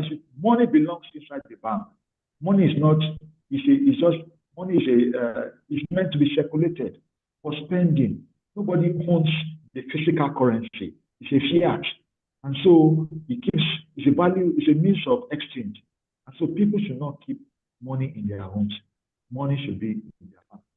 And therefore, fintechs, you know, we commend you for all that you have been doing. I want to encourage you even further, you know, to bring down the cost, you know, so that a lot more people can come in, so that it can be an incentive, you know, for more people to embrace the financial ecosystem, more people to be encouraged.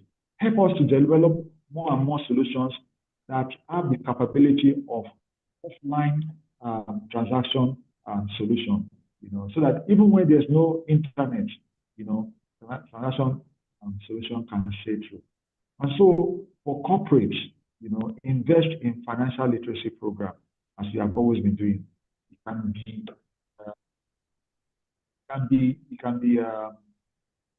be profit driven. It can also be a CSR, like so many people have been doing, and so many other companies have been trying out NGOs. So in conclusion, technology is the solution. Technology plays a vital role in enhancing financial inclusion by providing accessible financial services to underserved population. And then collaboration is important. I cannot overemphasize that enough. Collaboration among stakeholders, banks and fintechs, because we've seen fintechs become banks, and we have seen banks become fintech. OPay started as a fintech. They went on to get a microfinance banking license. MoneyPoint started as Team App, and then pivoted. Today, you have MoneyPoint Microfinance Bank. So fintechs are becoming banks. Banks are also becoming fintechs. So that collaboration is to keep going. And of course, to our policy makers, we continue to encourage you and urge you to implement effective policies that can create enabling environment for financial innovation and inclusion, benefiting all stratas of Nigerians, so that no one is excluded from this ecosystem. Thank you very much.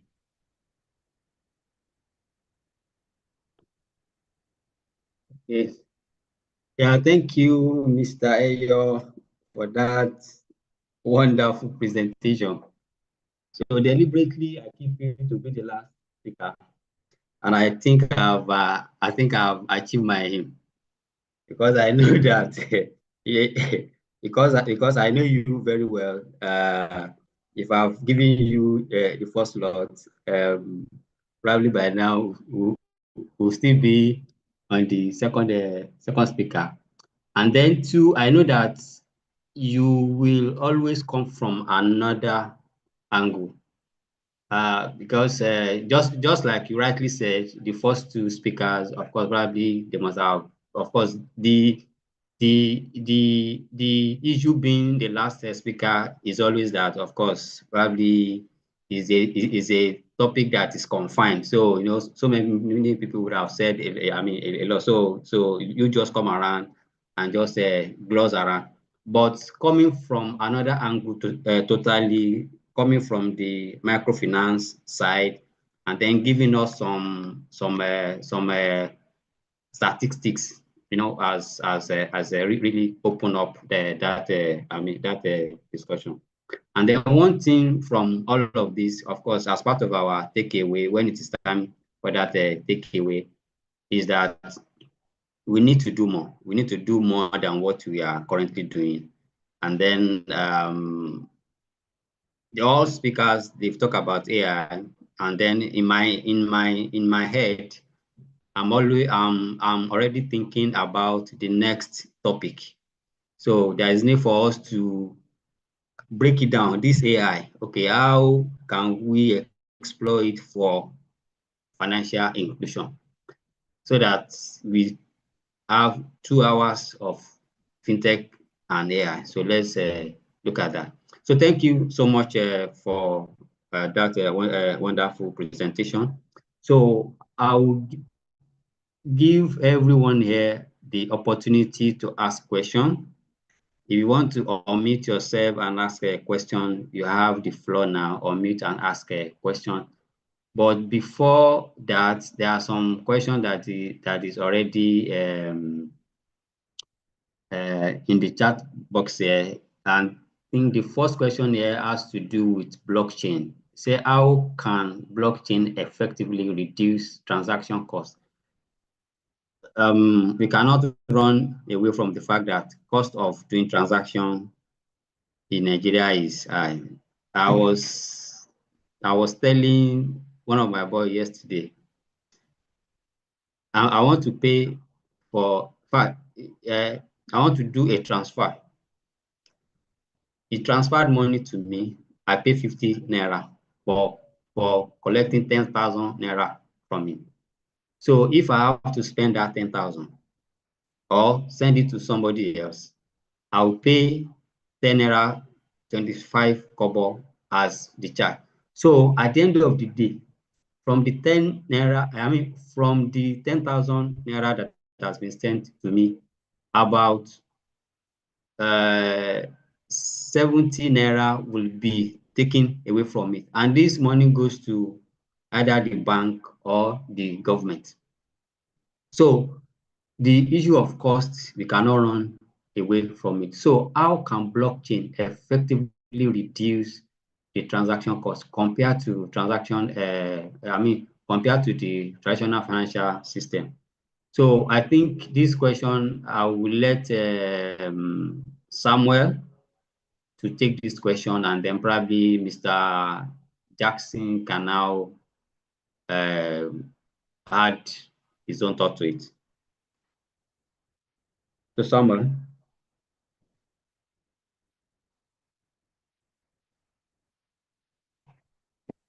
I hope I still have Samuel. Yeah, all right.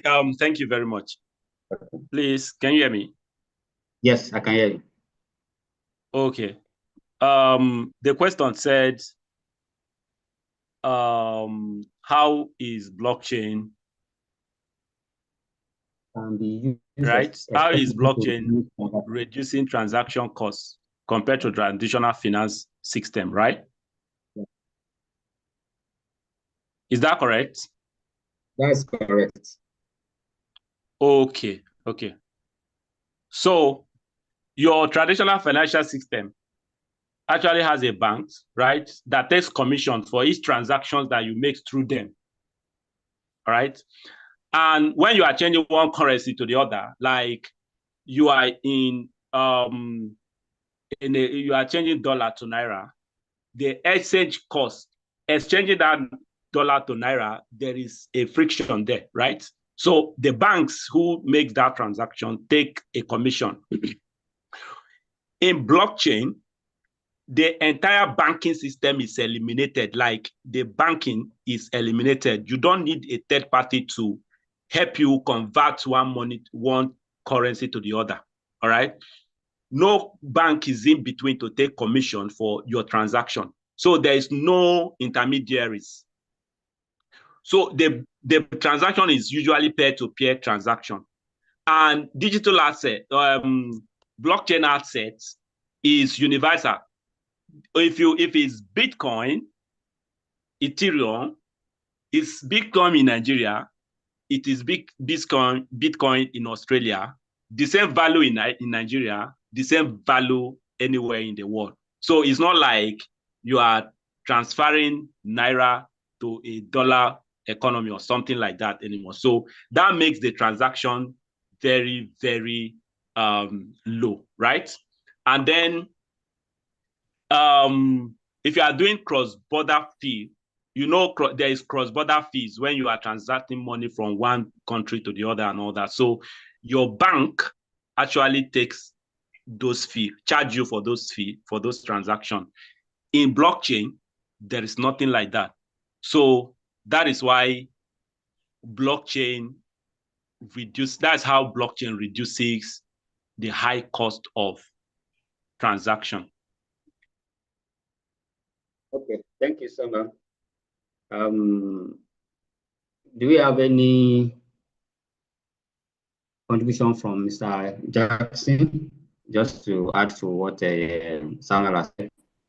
Yeah, I think Samuel has made justice to it, and he has answered the questions that was asked. One of the things I just want to add is that there is no intermediary when it comes to blockchain, and Samuel has also mentioned something like that. One of the reasons why transaction costs are too high in Nigeria, I'm hearing again, you see the central bank is making some policies. If you are withdrawing from one ATM, if you're using GT Bank, for example, and you're withdrawing from Access Bank, you pay higher charges and all of that. It's so crazy. It's so discouraging that many people will find it difficult. So these are some of the intermediaries we are talking about. But with blockchain, this can be eliminated. Although I don't know the support the blockchain is enjoying from the Nigerian economy, but where this is practiced, the transaction costs are usually minimal because of the absence of intermediary. So I think that's all from my side to add to that discussion. Thank you. Okay, yeah, thank you for that addition. So I want to have a follow-up question to that. So as a layman, because blockchain, bank are not involved. So I want to believe somewhere within that chain, maybe a fintech is going to be involved. So how does the fintech that is involved, or maybe there's a body somewhere that is involved in that transaction? How do they get remunerated for providing you with that service? Is it that they reduce the cost, or the cost does not even exist at all? I think there's a transaction charge in every financial system.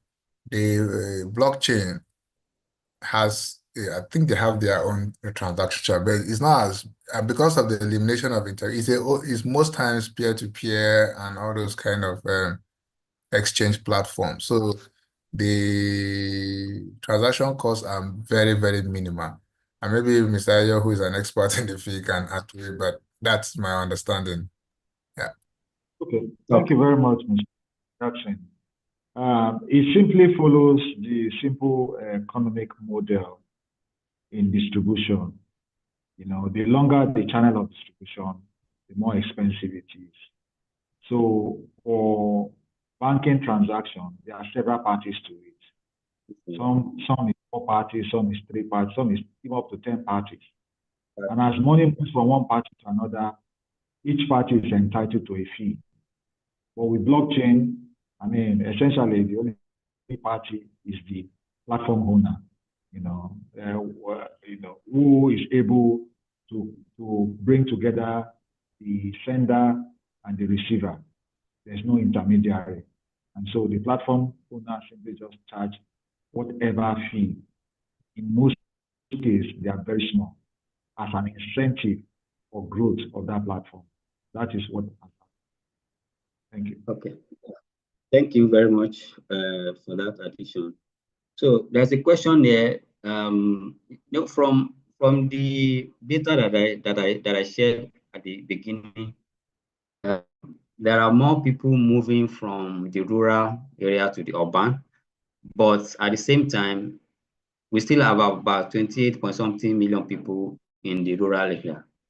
So there is this question that is saying that should we focus on the urban or we should focus on the rural community in terms of financial inclusion, and why should that be? So, Mr. Eyo, can you please answer that question? Okay, I think that the way I love to tackle challenges or problems is to tackle it from all ends, which I think is part of the things that agency of government have been doing, the central bank in particular. And why do I say so? The central bank is urging banks, financial institutions to be deliberate about increasing financial inclusion. The products that are targeted at women, the products that are targeted at youth. Now we've seen the number of people in urban area grow, right? And the number of people in rural area reduced, those that have been financially excluded. What tells me is that some of the government policies, implementation, interventions that are working. And secondly, urbanization is expanding. Take for instance, Lagos. Ibeju-Lekki used before now, Ibeju-Lekki used to be considered as rural. But Ibeju-Lekki is no longer rural. It has been reclassified as urban. So if Ibeju-Lekki had like 4 million people and 700,000 were financially excluded, of course, with the urbanization that is going on in Ibeju-Lekki, the opening of your bank, the outreach, the spreading of agent networks, of course, the acceleration of inclusion will come in. So I think it's a combination of factors.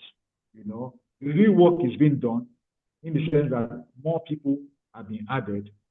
And then on the other hand, the reclassification of locations, you know, urbanization is spreading into the rural area. So the rural area is not expanding. What I mean is that we don't have more areas becoming rural.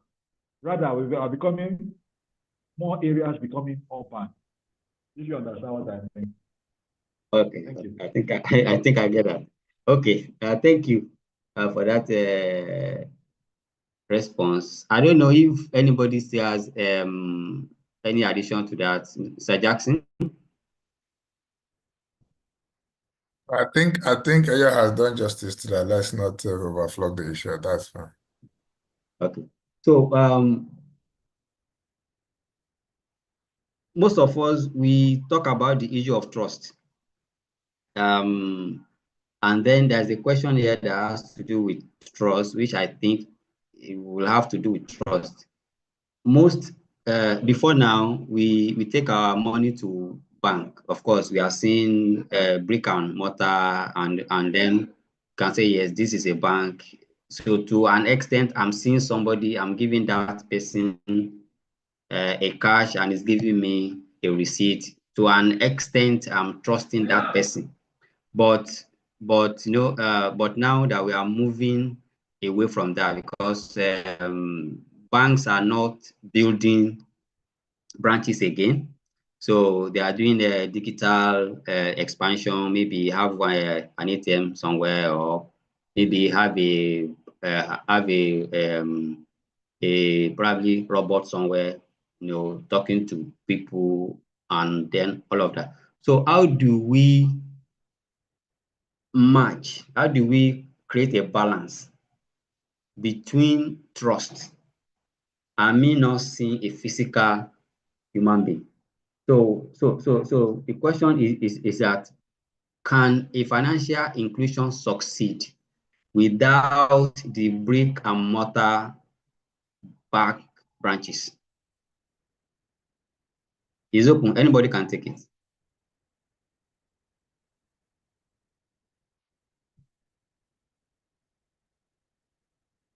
Hello? Yeah, we're talking about. Yes. Okay. Sorry. Yeah, go on.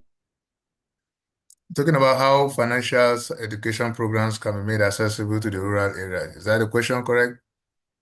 No, we are saying that how can I trust the system that does not have a bank branch, that I would need to give my money to, maybe to a robot or somewhere, because I'm talking about I'm talking about trust now. So I still trust maybe seeing somebody that I'm giving my cash to say, I take cash, give me a receipt. But now I'm going to a digital location whereby just ATM, or maybe a Yeah. robot is there.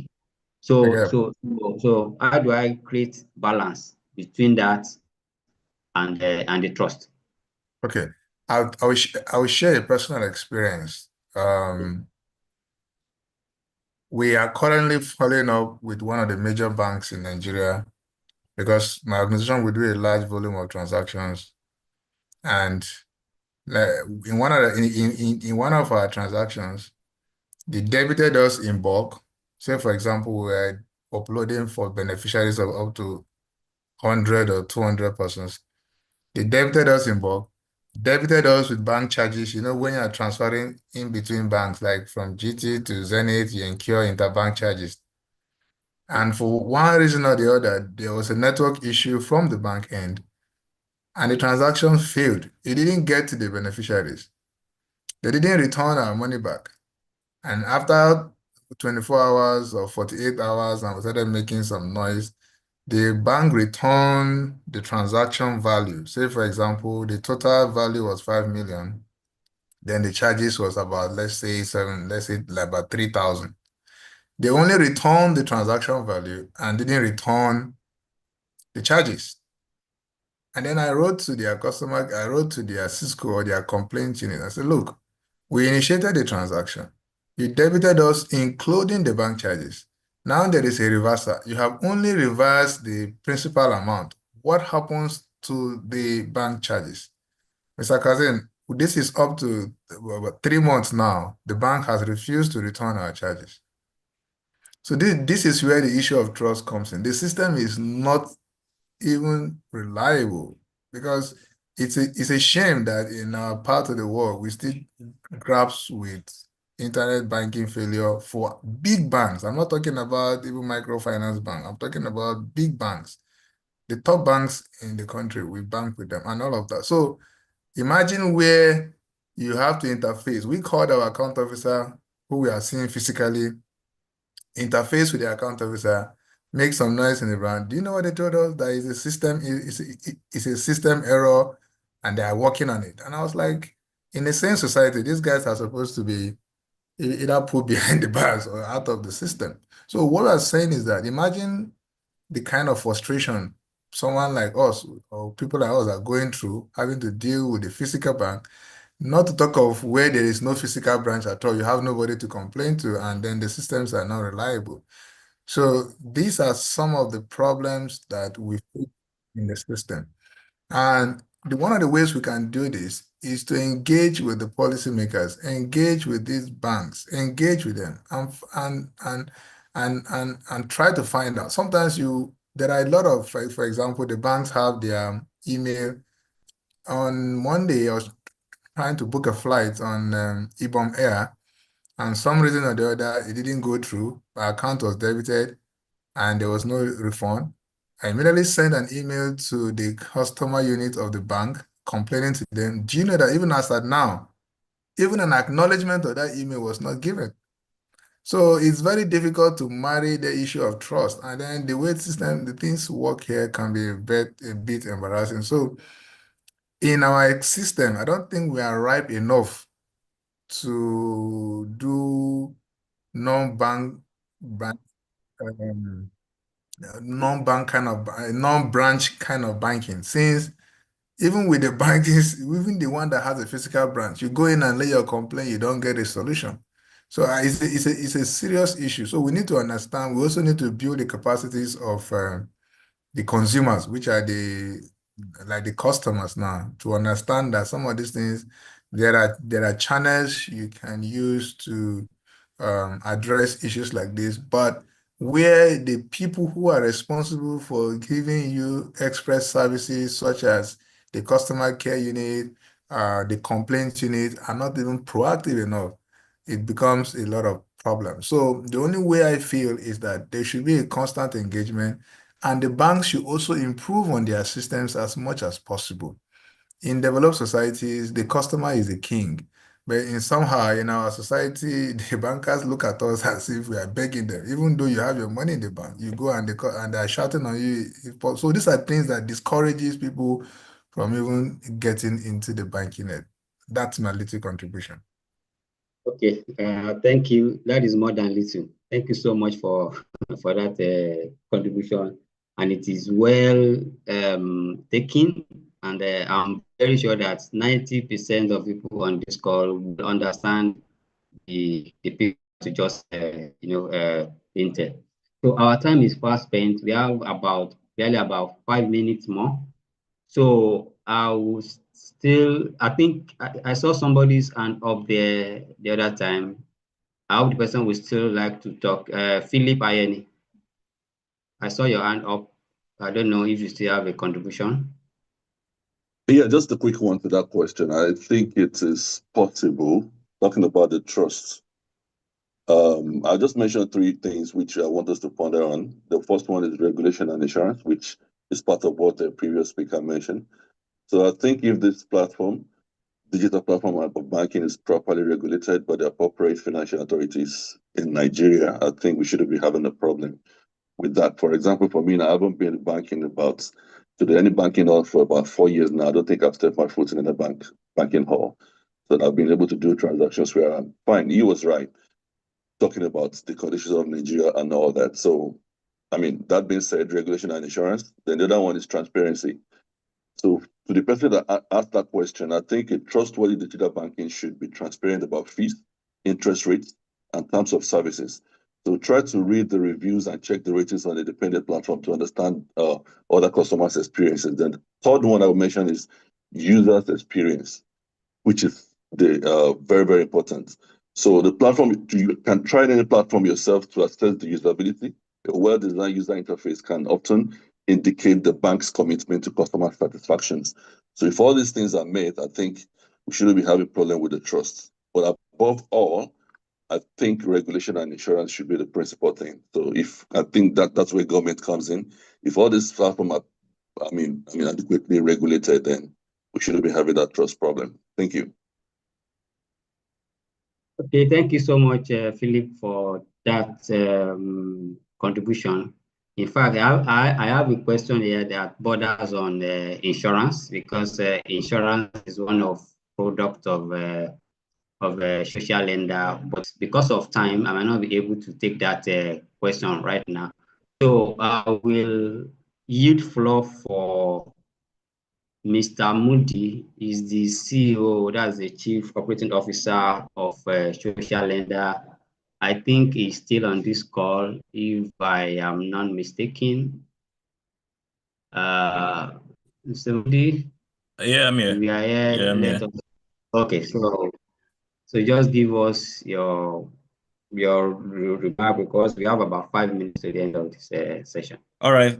Thank you very much. Thank you, everybody. Thank you. I've learned a lot. I've jotted down. I'll be writing ticket for my team, things we need to go work on. Right. And I hope this has been useful to everybody that has joined. The information has been very good, right? In terms of financial inclusion, using technology to sort of give us better user experience of our banking sector, our transactions, or our financial sector. And we also took it to blockchain technology. A lot to be learned there. A lot to be learned. So I'm thankful to all the speakers. I want to say a special thank you to all our speakers today. Thank you for coming. Thank you for preparing. I saw that a lot of work went into your presentation. And thank you very much for blessing us with your presence, with your knowledge, and sharing your experience with us. I speak for everyone at Social Lender to say we're grateful for your time and for the investment that you have deposited in us today. I also want to thank the local organizing committee for this masterclass. A lot of work was done behind the scene to make this happen today. And we do this every other quarter, right? So a lot of work is still going to be done in post execution of this edition. We're still going to do our debrief and also I want to say thank you to them. A lot of inputs and a lot of impact. Thank you to all the local organizing team led by Mr. Kazim and Ms. Tommy and Paul and everybody in the internal team. All right. For us, we believe that knowledge is not necessarily power, but application of knowledge is what gives you power. So our charge to you is to query what you have heard today, right? Apply what you have heard today, try what you have heard today, sign up for a digital banking platform, right? Be a volunteer for a digital banking platform. Go to your bank, and ask questions around the services that they offer and how you can extend it to, folks in your village, in rural environment. How can you expand it? Pay it forward. It's not just to get the knowledge. We have to learn to pay it forward and ask those questions. Connect with Mr. Ayo, right? Connect with the speakers, with Samuel, if you want to know more about whatever, know more about the subject that they spoke extensively to. Connect with them, right? But beyond connecting with them, query the information, engage the information, so that we want to hear testimonials a year from today to say, I came for Social Lender Masterclass, I listened to Mr. Ayo and I applied the nuggets, I applied the wisdom he shared, and I've been able to build this, or I've been able to lift 1,000 people, into financial inclusion or economic inclusion, right? Or I did my first study after listening to the blockchain presentation, and I've been able to do XYZ, decentralizing my investment, my portfolio, my blockchain, whatever you want to do with it. We're not here to guide you. We just provide the framework. And this conversation is to provide perspective for you and framework that you can use, right, to better your experience, whether financially or general life in general. And lastly, I will also invite everybody to be active in our community, to follow us on our social media page and tweet about the experience. If you have learned anything today, you can tweet about it, hashtag Social Lender Masterclass, and you can also copy the speakers. We just want to get this message out there. And thank you again for coming. I would do well not to market Social Lender. I will leave that for the team, but we're grateful that you're here today. Thank you very much. Have a good weekend. Back to Kazim. Okay, thank you so much, Mr. Moody. It's always pleasure listening to you. You have rightly captured everything, but in accordance with our tradition, I will not fail to just give us the quick takeaway from what we just said today. Financial exclusion now is not limited to Nigeria alone. So it is a worldwide issue. So, and then together, the world needs to tackle it.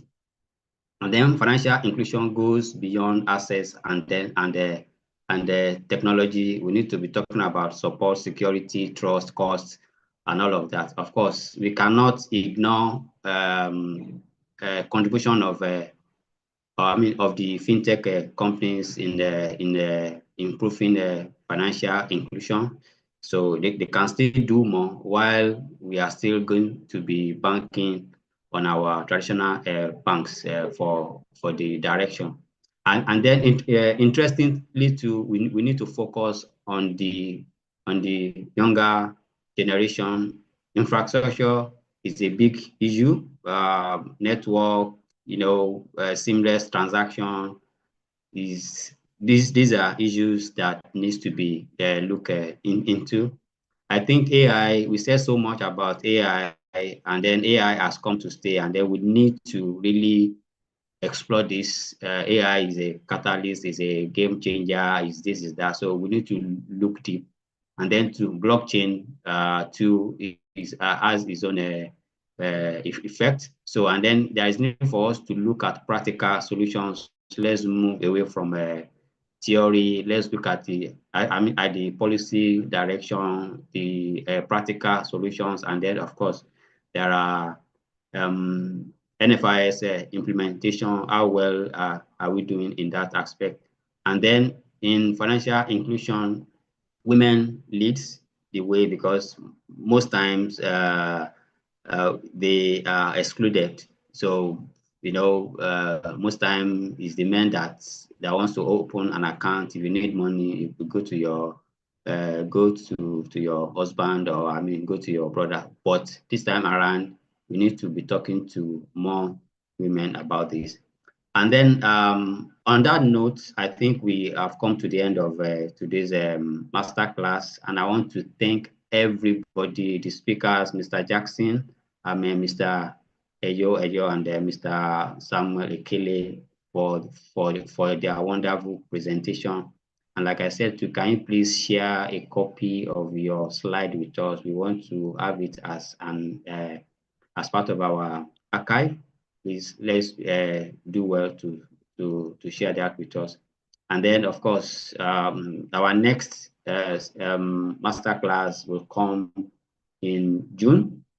That's the last Friday of June. That is our next masterclass. So that tells you that at the end, as we are finishing this, we are starting the new masterclass. So a lot of work has to go into that. And then Mr. Moody has said a lot about that. So thanks to me, Paul, thank you, Joy, IRATS, everybody, the local community. So thank you so much. And then for the participants that have taken 2 hours of their time to listen to us, we want to say thank you, and then we want to see you again next time.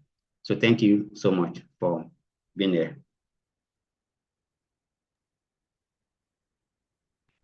I've sent you my slide. Thank you. Put your email. Okay. Thank you, Mr. Thank you, Mr. Jack, Samuel, and every other person. Thank you. Thank you very much. Thank you for bringing in. Thank you very much. Thank you. Thank you. Thank you. Bye-bye. Thank you.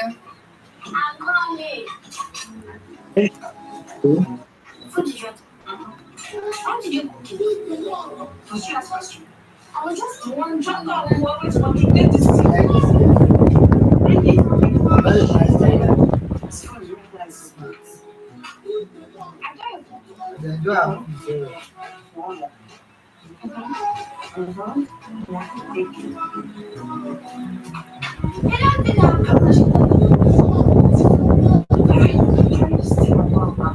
I